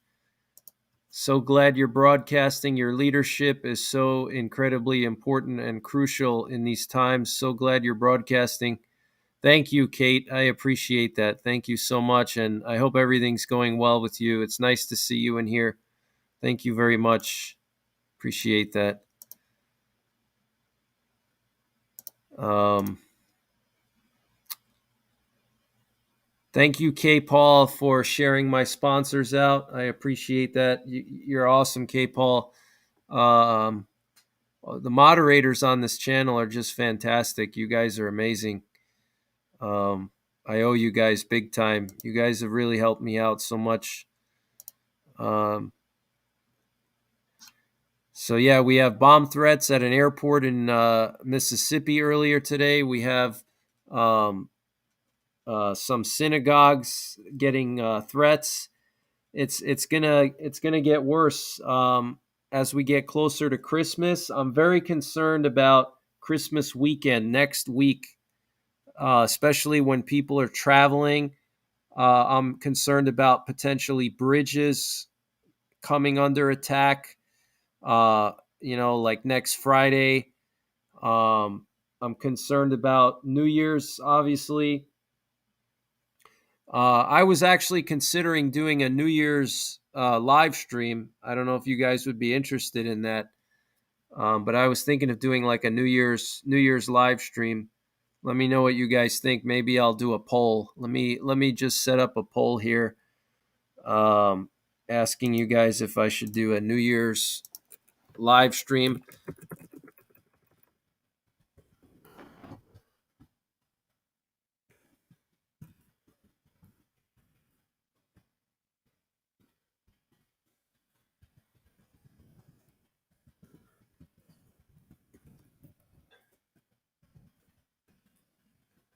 I'd probably try to show cameras from around the world. Um, as people are ringing in the new year around the world. Um, you know, Mary Beth says yes to the New Year's live stream. I don't think I've done a New Year's live stream with you guys. And, this year's been really good for me. I just crossed 100,000 subscribers. It would be a good occasion to ring in the new year with you guys. S Moon says that'd be great. I have no life. That's funny. Dr. W says, or DRW says, lots of us from Pennsylvania. Yeah, imagine if we're doing a live stream and then all of a sudden there's an EMP, like as soon as it's about to be midnight, and then the stream cuts off and everything goes black and there's an EMP. That would be insane. Or some kind of big cyber attack or something.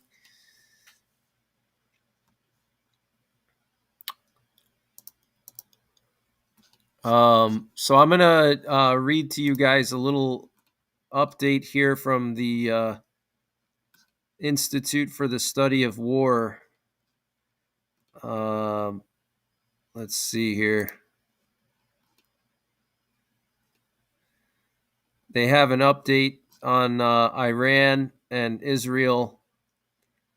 They said that Israeli forces are engaged in intense fighting around Shujaya and Zaytun neighborhoods of Gaza City. Hamas is trying to defend against an Israeli advance towards Shujaya from southern Gaza City. Palestinian fighters continued to resist Israeli forces' northeastward advance in Khan Yunis. Palestinian militias conducted 2 indirect fire attacks from the Gaza Strip into Israel. Israeli forces clashed with Palestinian fighters 9 times in the West Bank. Israeli forces concluded an over 2-day-long operation in Jenin. Iranian-backed fighters, including Lebanese Hezbollah, conducted 4 attacks from southern Lebanon into northern Israel. The Islamic resistance in Iraq claimed responsibility for a one-way drone attack targeting U.S. forces in Syria. An Iraqi military spokesperson, Major General Yahya Rasool, claimed that Iraqi security services arrested a number of perpetrators responsible for the December 8 attack on the U.S. Embassy in Baghdad. The Houthis conducted a missile attack targeting the Danish-owned, Hong Kong-flagged Maersk Gibraltar container ship near the Bab al-Mandeb. Iranian Foreign Minister Hossein Abdullahian continued his meetings with his foreign counterparts in Geneva. European authorities arrested 7 individuals linked to Hamas in Denmark, Germany, and the Netherlands for allegedly planning terror attacks targeting Israeli and Jewish civilians in Europe. Wow. So, yeah, it's getting serious, guys. Things are really getting crazy here.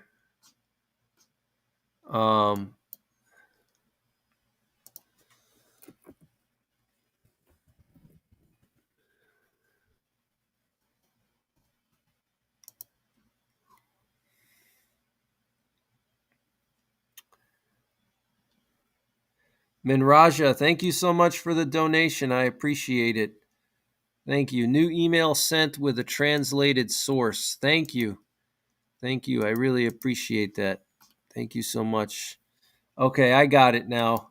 Thank you. Thank you so much.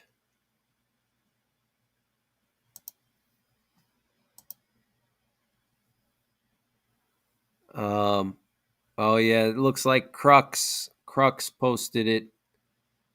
I don't know if I'm going to be able to play it because it might. I'll get a copyright strike if I play that. Is there like any official translated source? Let me see if the Kremlin has it on their website. Let's see.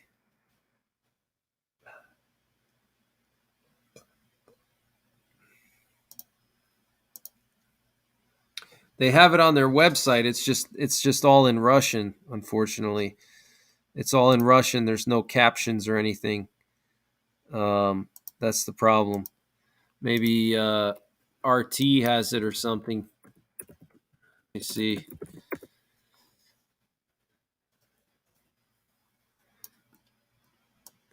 Got these Janet flights from Area 51 landing in Las Vegas. It's very interesting.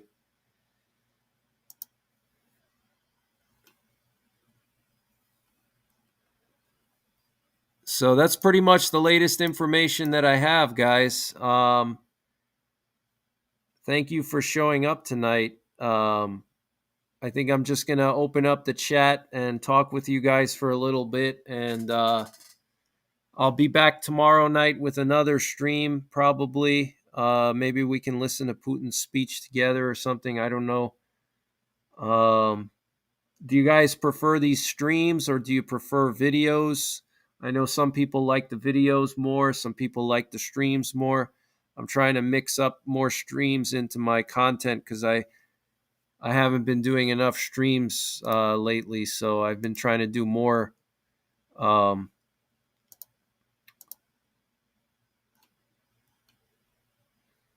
Obviously, the people that are in here, they obviously like the streams. Wow, so 89% of you guys want me to do a New Year's live stream. Okay, so we'll do it.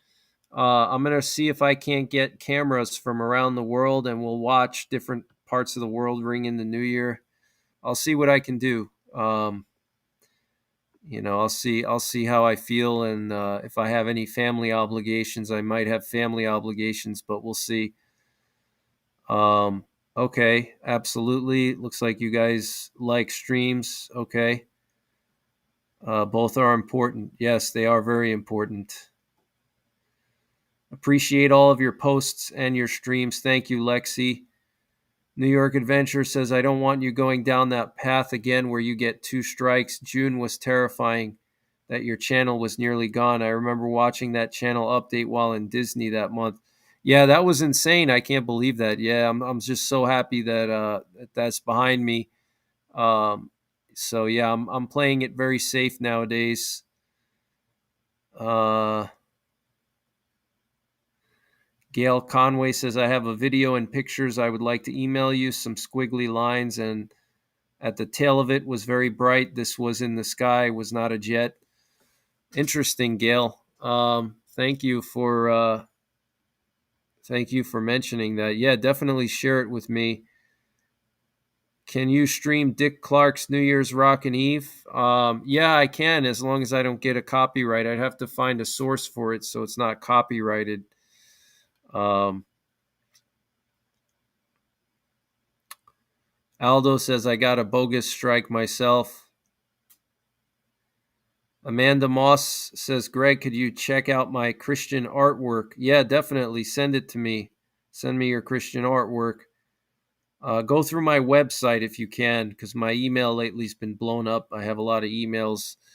Go to my website and use the contact form. Tal Gray says, I appreciate both of your videos and live streams. I know you put a lot of hard work and time into them. Thank you. Thank you. I appreciate that. Sharon says, I had put military and government aircraft only for my filter and did only ones in the air. Lorna says, don't stream Dick Clark. Yeah, no, yeah, it's going to be hard for me to do that because that's definitely copyrighted. Unfortunately, I can do webcams, like if there's any webcams of like different cities around the world that have a good view of fireworks, we could do that. Can I add some other YouTube creators to my New Year's stream? Yeah, if I do the New Year's stream, yeah, I can bring in other people for sure. I can try to do that.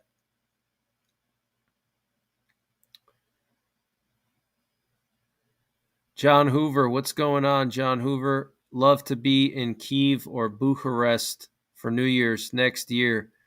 I hope you can get there for that. That would be awesome. That would be awesome.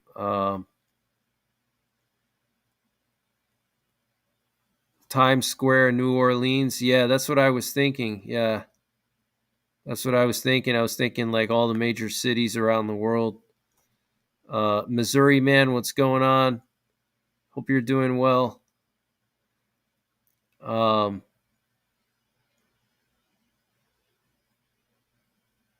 New York Adventure says you can't attend a New Year's Eve stream. Okay, not a problem. So let's see. Is there any other news? I might actually end the stream a little early tonight. Um, and I'll be back tomorrow. I have some things I got to do a lot of research with Putin's speech and read about that. So I have some information for you guys tomorrow. So I'm gonna probably start doing that shortly. Um, got to analyze Putin's speech with a fine tooth comb. Uh, let's see here. Let's see if there's any updates on Ukraine. See some of the latest headlines. The EU has decided to open membership negotiations with Ukraine in an unexpected move that will be a critical boost to Vladimir Zelensky and deal a blow to Vladimir Putin. The announcement made on Thursday after 8 hours of tense negotiations in Brussels came despite the opposition of Hungary, whose Prime Minister Viktor Orban had for weeks said it would veto any opening of accession talks. After hours of talks, Orban walked out of the room as leaders formally made the decision to open accession talks, thus getting unanimity. The Hungarian prime minister said Hungary does not want to share in this bad decision, and for this reason, Hungary did not participate in the decision today. Wow. So Orban is strongly against Ukraine joining NATO.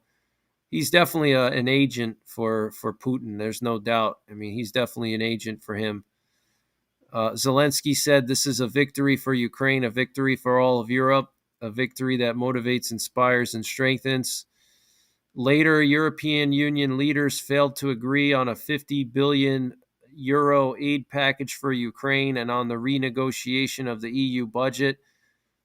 The EU also decided to open membership negotiations with Moldova. Maya Sandu, Moldova's president, said her country turns a new page today.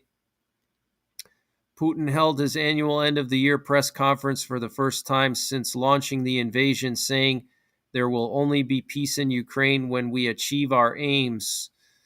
Putin also said that he was open to repairing relations with Europe and the US, but added that Russia had done nothing wrong in its invasion of Ukraine. He blamed the West for spoiling relations with Russia.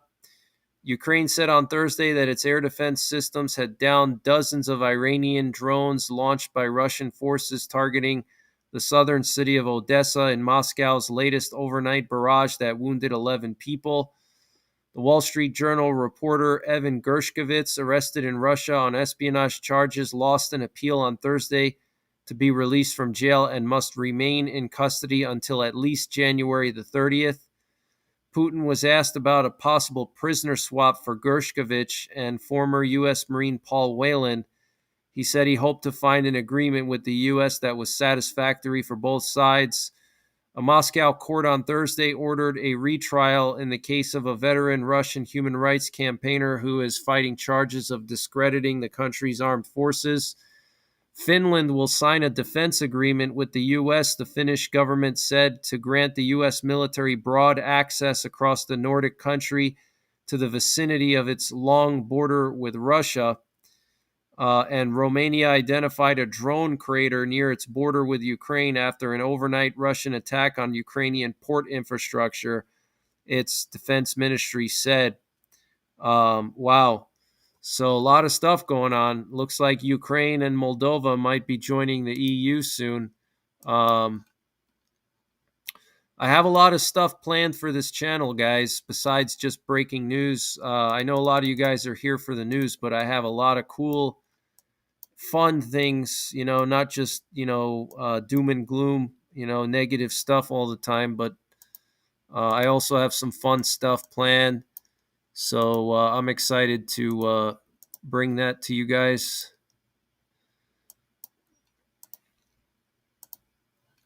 No one wants to watch YouTube on New Year's. You'd be surprised. A lot of people watch YouTube on New Year's, actually.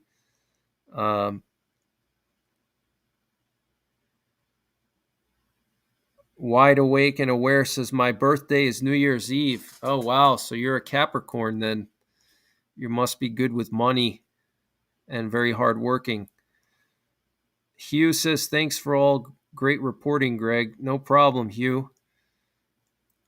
Moldova is Romania 2.0. Yeah, Moldova used to be part of Romania until Stalin took it and separated it from Romania.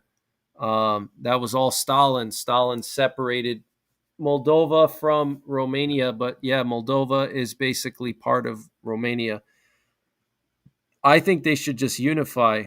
They should just hurry up and unify before it's too late. I'm guessing they're probably going to wait until Moldova becomes an EU member, and then I think that Moldova is probably going to vote to become part of Romania and join. That's what I think. Or maybe they're going to keep Moldova as like a autonomous republic or something.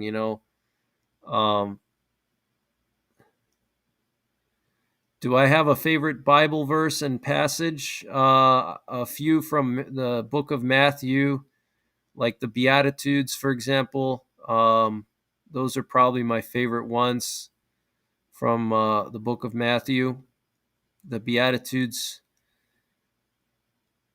John Hoover says, I stay in on New Year's as it's a meter night. I'm not sure what that is. Andrew95 Apple says, good night, Greg. Here in the UK, it's 3 a.m. Wow. Pete Wilkins says, I love your wilderness videos. Yeah, I have a lot of wilderness videos to share. I'm going to be releasing a bunch of my videos from hunting season this year coming soon. Probably over the weekend, I'm going to release them all. So you should have like probably 3 good wilderness videos to watch. I'm going to be doing some more off-roading videos with my Silverado Trail Boss, and I'm going to be customizing it. So that's going to be like an ongoing series, changing the tires and putting a winch on and different things like that. Lots of off-roading. I have a lot of firearms tests to finish editing and uploading. Like I probably have like 20 firearms ballistics tests that I haven't edited yet, they're on my computer in folders. I just didn't edit and upload. Probably like 20 or 30 of them that I filmed them all over the summer, and then things just got so out of hand with Israel that had to go on the back burner basically. So I'm going to try to work on getting that done. I have my fictional nuclear war survival series that I'm going to work on, and hopefully upload like at least 1 or 2 episodes before the end of the year. And then you know and then I have a new series that I'm going to work on. It's going to be about secret facilities and installations around the world, different countries, bunkers, biolabs, bases, stuff like that. I'm going to do like videos on like dozens of them and just do like a deep dive on each one. That's something I've wanted to do for years. I just never had a chance because I just think it's so fascinating, all these different secret facilities around the world. What's going on, Crawdad? Roaming Prepper, great to see you. I hope you're doing well. Tell the Boy says I like the nuclear preparedness videos. Yeah, I have more nuclear preparedness videos to do, and I'd like to write a book, actually. That's one thing I'm going to start working on, is writing a book on it. I'd like to do a short book on nuclear war survival, maybe like 100 pages or so with illustrations. That's something that I want to do. So I'm going to start hopefully writing that in 2024.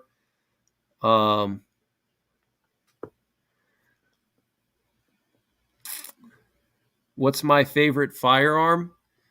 Are we talking long gun or handgun? And I guess, if I had to just pick one, it would be one of my 300 Win Mags, and, with one of my suppressors on it. And, the hand loads that I have are super accurate. So yeah, one of my 300 Win Mags, if I had one rifle for SHTF or just anything, hunting, plinking, the end of the world, that would be it right there. And then for a handgun, I really like my 10 millimeters, especially suppressed. They're very nice, a lot of punch. I like my big bore firearms too. So, yeah, I don't know. I guess I like them all, to be honest with you. They all have their own like niche, they're all fun in their own way. They're all fun to shoot in their own way. It's kind of like, vehicles. Like you have a snowmobile, you have a ATV, you have a Jeep. Each one of those is fun for what they're made for. Same thing. Like, if you're doing long range shooting, or you're doing, like big bores, it's just different. It's a different kind of fun. you know like with the big bores, you get that power, the blast, the recoil, and you just feel that power. And then like when you're shooting a Win Mag or something like that, and you're hitting targets at 1,000 yards, that's fun too. It's a different kind of fun, but it's kind of like a snowmobile versus an ATV. It's just different. um Country Christian, what is a good starter gun for a woman? um I would say, in my opinion, a sidearm, a pistol is for a woman is critical. A rifle is a good thing to have too. But sidearm would be critical. I mean, you can either get like a small revolver, like a 38 special, with a short barrel, like a 3-inch barrel, 38 special revolver, or you can get like a smaller 9 millimeter. Depends on what you prefer. If you prefer revolver or you prefer semi-automatic, it just goes by your preference. Some people like revolvers more. Some people like semi-automatics more. There's pros and cons to each one. But I would honestly say like a good 38 special revolver, um, that's made of solid steel that can handle full power ammo, is a good general purpose revolver for a woman. I mean, you can even stop a small bear with that. You can stop a human threat, animal threats, most animal threats. So that would be a good option. Simple and easy to use. It won't jam on you. That's the big advantage to revolvers, especially for someone that's newer to shooting. You don't have to manipulate a safety. You don't have to rack a slide. You don't have to worry about stovepipes, jams, magazine failure. It's revolver, literally you just pull it out of your holster or your pocket and you squeeze the trigger and that's it. It's as simple as that. So if for a woman, it's great, because if you're in a situation where a guy attacks you or something, you may forget to take the safety off, especially if you're not accustomed to shooting. Um, and with a revolver, it's just pull it out and squeeze the trigger, point and squeeze. Um, that's it. So that would probably be my recommendation. Maybe I would get a good 38 special, like a Smith and Wesson, or Ruger. Um, I can give you a specific one. I can email you a specific model that I recommend, but like a nice 3-inch barrel revolver, stainless steel. It might be a little bit pricey, but you buy it once and you'll have it for the rest of your life. Um, and then see how you like it. You can always get, a 9 millimeters are cheap. They're much cheaper than revolvers. So if you don't like the revolver, you can always end up trying out a 9 millimeter. But I would try the revolver first. That's my opinion. I know some of the tactical people out there, they're going to be scratching their head and saying, "Oh, why don't you recommend the Glock? A compact Glock." But it's a lot of it is you got to think about, a self-defense for a woman is different than self-defense for a man. It's a different scenario, and having something more complicated may uh, potentially cause an issue, which could be overcome with a lot of training, obviously. But simplicity is always good. Simplicity and reliability. In a stressful situation, you don't want to have too many things to think about. You just want to pull your weapon out and deploy it, basically. Um, Aldo agrees with me. That's good to know, Aldo. Thank you. Um, so, any videos on crossbow hunting? I don't do any crossbow hunting, actually, so I couldn't help you with that, unfortunately. Um, what's going on, Joe? Good to see you. Looks like you came back. Um, White Castles. Yeah, we got to get White Castles. That's right. White Castles, or we got to go to the diner. We got to make a trip to the diner when I come down there next month. It's just almost exactly a month away. We'll go to the diner or something. Um,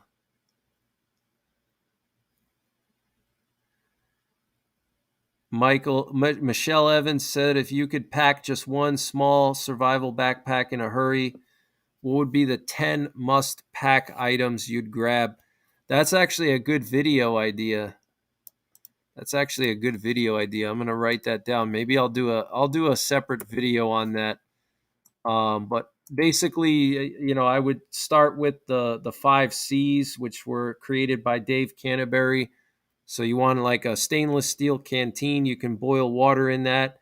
You want some kind of good cordage, like a rope of some kind, like a paracord or bank line, because rope you can use it for multiple things. So some kind of cordage, canteen made of stainless steel, single wall, um, and a knife, some kind of knife, fixed blade knife, not a folding knife. Maybe at least a 3-inch blade, um, and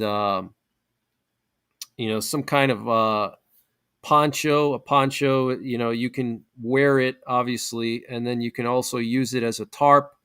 You can use it to gather rainwater. You could use it for camouflage. So a poncho, a military spec ripstop poncho. And then what's the other one? And then a ferro rod, which is a fire starting rod. You scrape it with metal of some kind, and it creates really hot sparks. If you're going to get one of the ferro rods, get a thick one. Get like the 1/2 inch thick ones. Don't get the skinny ones, because those are hard to use, especially if your tinder is wet or it's a moist environment. Like if there's a lot of humidity in the air, you may have dry tinder, but if it's like 60-70% humidity, that tinder is going to get moist from the humidity. Um, so get like a thicker ferro rod, like 1/2 inch thick one. And that would be the main 5 things. And then aside from that, I would definitely recommend a firearm with spare ammunition. Um, compass. Compass is critical, good quality compass. So that's already 7 there. What would be 3 more? You definitely want to have some kind of water purification items. I recommend chlorine dioxide, because you could use that any time of the year, and it'll kill parasites. Well, water filters don't filter out bacteria and viruses. They only filter out parasites. Chlorine dioxide can do everything. So just some chlorine dioxide tabs. Obviously, some food. You're going to need food that's calorie dense, a lot of calorie dense food. Like my new thing that I keep in my survival pack is I actually keep like a pound of buckwheat. Buckwheat is a grain that's grown in Eastern Europe, and I grew up eating it because I'm Polish, or I'm American, but my parents are from Poland. That's my heritage. So I grew up eating buckwheat, and pound of buckwheat, and then I have like a pound of peanuts, and that's a couple thousand calories right there. So you're going to want some kind of food. So then that just leaves, I think, 1 or 2 more items. See, compass, food, ammo. So yeah, that would be 2 more items. Let's see what else. Would be something else that I would say would be top 10. Oh, and I already said the water purification tablets. So then the last one, I would say a light source. Okay, you're going to need some kind of light source, because the sun is going to go down, unless, you're in the North Pole in the middle of the summer. You're going to have, nighttime to deal with. Okay. So some kind of light source, preferably multiple light sources, in case one of them fails. You don't want to just rely on one flashlight. Okay, if that flashlight gets messed up, flashlights are electronic. They're LED, so they can fail. The circuits can fail. You can drop it, you can break it, you can crack it. The battery can get cold and drain. The battery could get messed up. So you want to have, like, in my opinion, I always carry 2 flashlights anytime I go into the wilderness. When I'm hunting or hiking or off-roading, I always have at least 2 flashlights. And then obviously, you could always start a fire and make a torch if you have to, but at least 2 light sources. That's my top 10 right there. But I'll make a video and I'll put everything into a video, actually. So those of you guys watching the stream right now, you just got a heads up on my video, and spoiler. I just spoiler for one of my upcoming videos. So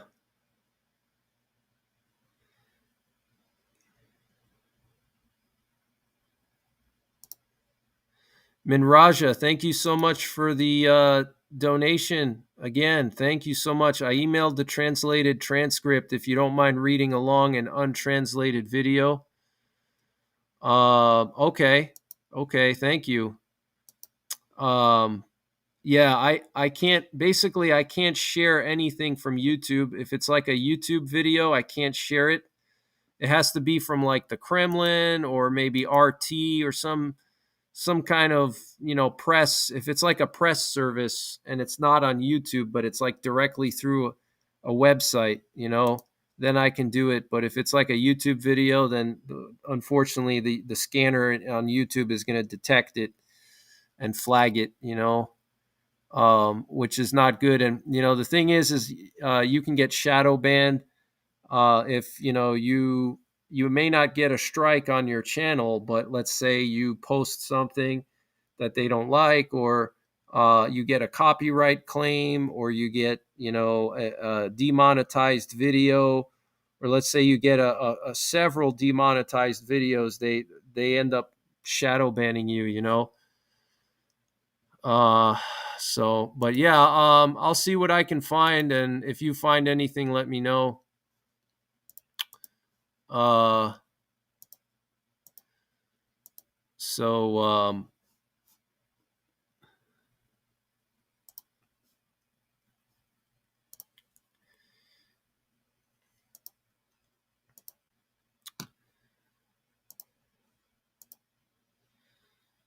thank you so much for all your donations, guys. I really appreciate it.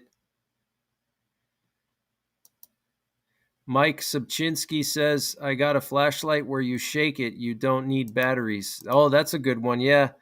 Or you get the hand crank ones, the emergency radios. Those are excellent.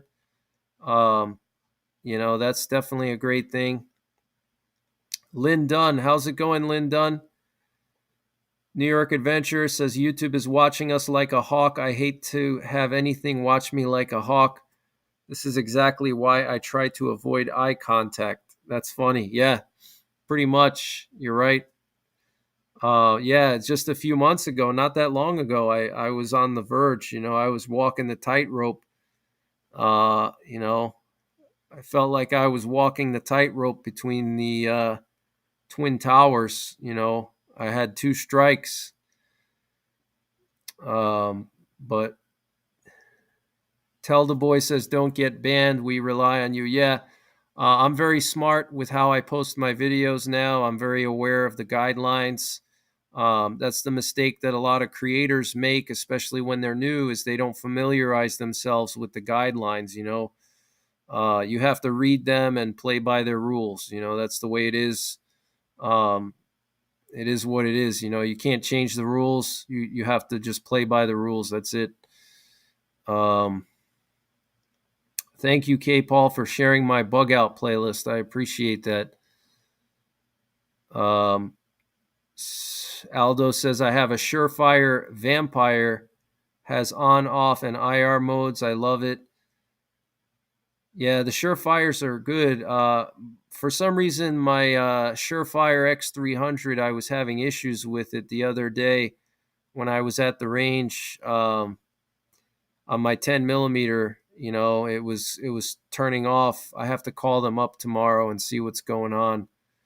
But tomorrow morning, I'm going to release a very special video, a ballistics video. I think you guys are going to like it.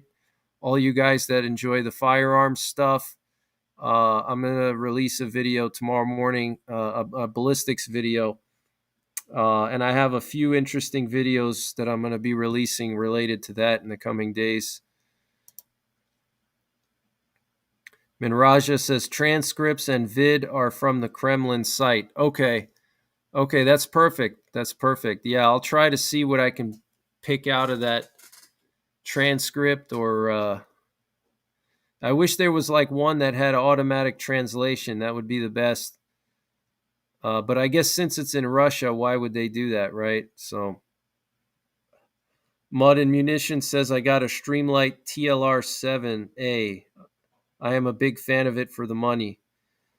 I don't have a whole lot of stream lights. I have Olights, and mostly Olights and Surefire. So that's, yeah. Stream lights are definitely good for sure. Um, Aldo says it has a twist lock, can lock it off completely, so no accidental activation. Drop says I watch your firearms content, just don't comment much. Yes, I do have a discount for Olights, 10% off. It's in the description beneath all my videos, including this one. So, yeah, if you want 10% off of Olights, there, the link is in the description below this video, below this stream. Yeah, Olight has some good stuff. I've really had good experience with their Balder, the full size Balder, not the Balder Mini. I do have the Balder Mini, but I have the full size Balder, and it's great. It's pretty solid. It's built solid, and I honestly like it better than the Surefire, to be honest. And it's like half the price. For the price of one of the Surefire X300s, I could get two Olight Balders, you know.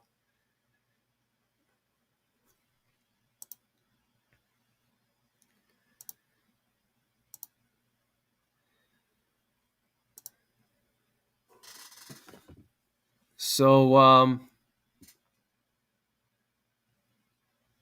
that's pretty much it, guys. I think I'm going to wind it down. Lorna says Constantine fell asleep for 40 minutes during Putin's speech. Yeah, Putin talks too much. He's kind of, 4 hours. When I saw the speech, I thought, okay, maybe it's going to be an hour, 2 hours, and I saw 4 hours. What the hell is he talking about for 4 hours? I mean, that's just insane. I mean, I guess I can talk for 4 hours, but 4 hours, man, that's insane. Posh says if you've never eaten buckwheat pearls, be careful.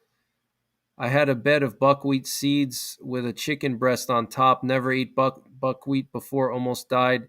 Allergic to buckwheat. Okay, good to know. Good to know. Tartan Granny says night night. Stay safe. Thank you, Tartan Granny. Good to see you in here. Hope you're doing well. Campbell Clan says Putin is boring. Yeah, he's really gotten boring. I feel like I remember watching him years ago. I never really liked him, but I remember watching him years ago, and at one point I was like, okay, this guy, he's not so bad. He's kind of a badass. He knows judo, and he was a spy, and he shoots guns. And now I look at him like he's a phony and a crook, and just I just lost any respect I had for him, basically. He's just not that interesting anymore. He used to be a lot more interesting before he started the war. He was more interesting, more mysterious. It was always like some interesting thing about him. He was always doing these weird things, like going to Siberia and tranquilizing a tiger. It was always something interesting, and so I could see the allure. But now that all just went away. He's just not that interesting anymore. He's old news, basically. Ross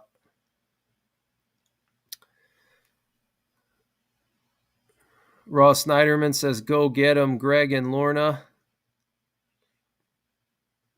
Gail Conway says, "I was first alerted to something strange going on by the NYPrepper YouTube channel. It involved multiple U.S. Boeing E-6B planes currently over the U.S., including one named L.A."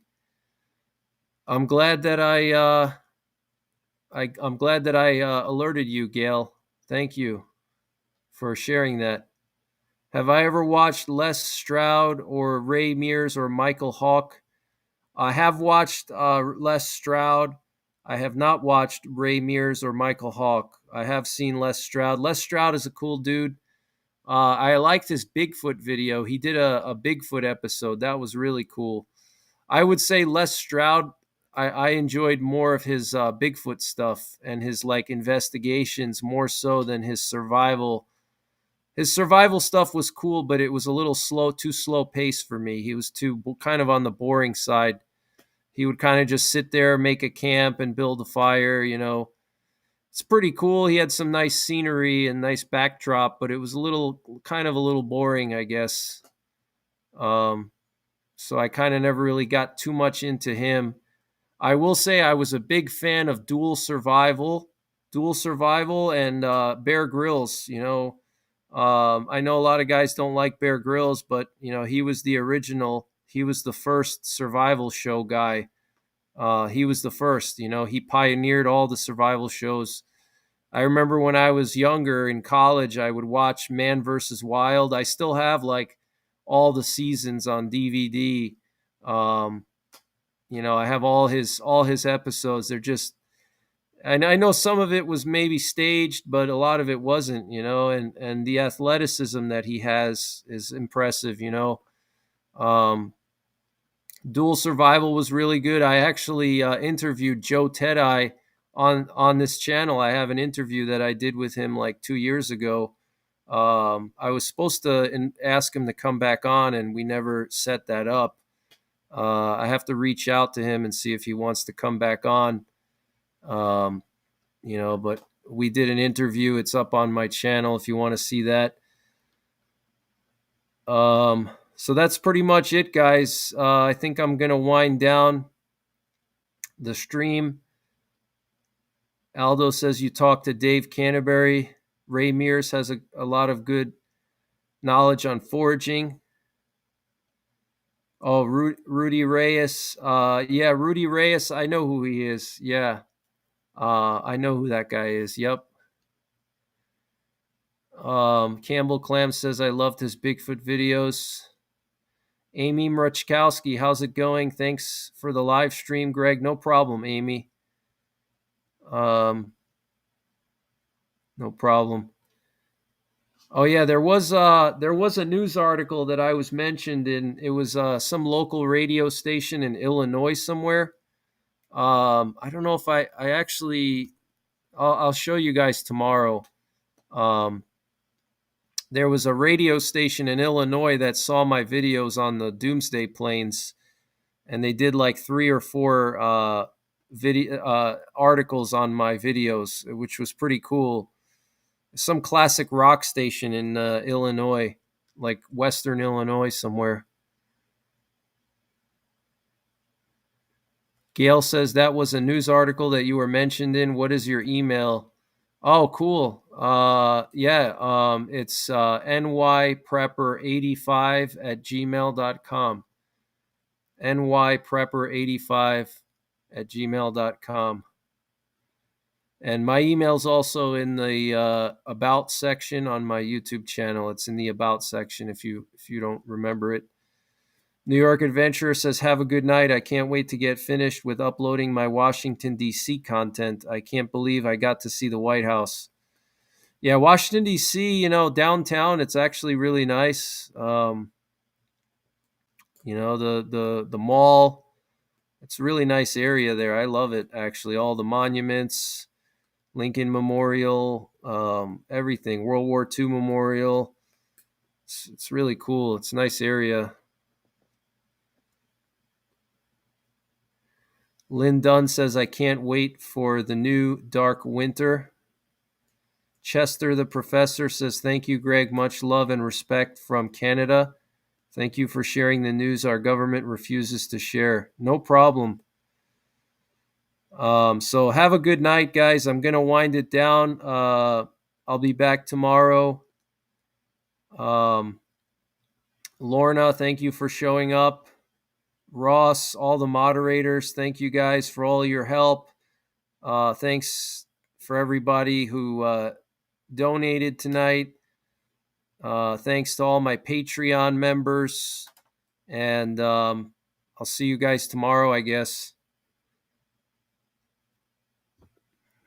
Mud and Munition says we'll watch out for the video tomorrow on the ballistics. Yeah, it's nothing super crazy, but it's pretty cool. I'm going to be doing some more stuff related to that too. So I'm going to try to put together some fun stuff for the holidays, so I have some more lighter content for the holidays instead of just doom and gloom, on like Christmas Eve. I'm not going to be putting out emergency alerts, It's good to break it up a little from time to time. So thank you guys for all your support. I really appreciate it. All your kind comments and prayers.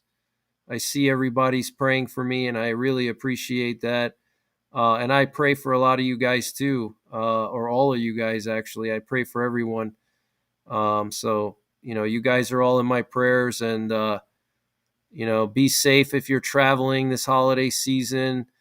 Try to enjoy the time you have with your family. Enjoy the holidays. Take a load off, have a beer, do something fun. So that's pretty much it, guys. I'll see you tomorrow. I'll do another stream tomorrow night, probably at 8 o'clock or maybe 9 o'clock. I'm not sure yet. But thank you guys so much, and I'll see you tomorrow. Take care. God bless. And don't forget the 3 Ps: prepare, practice, and persevere.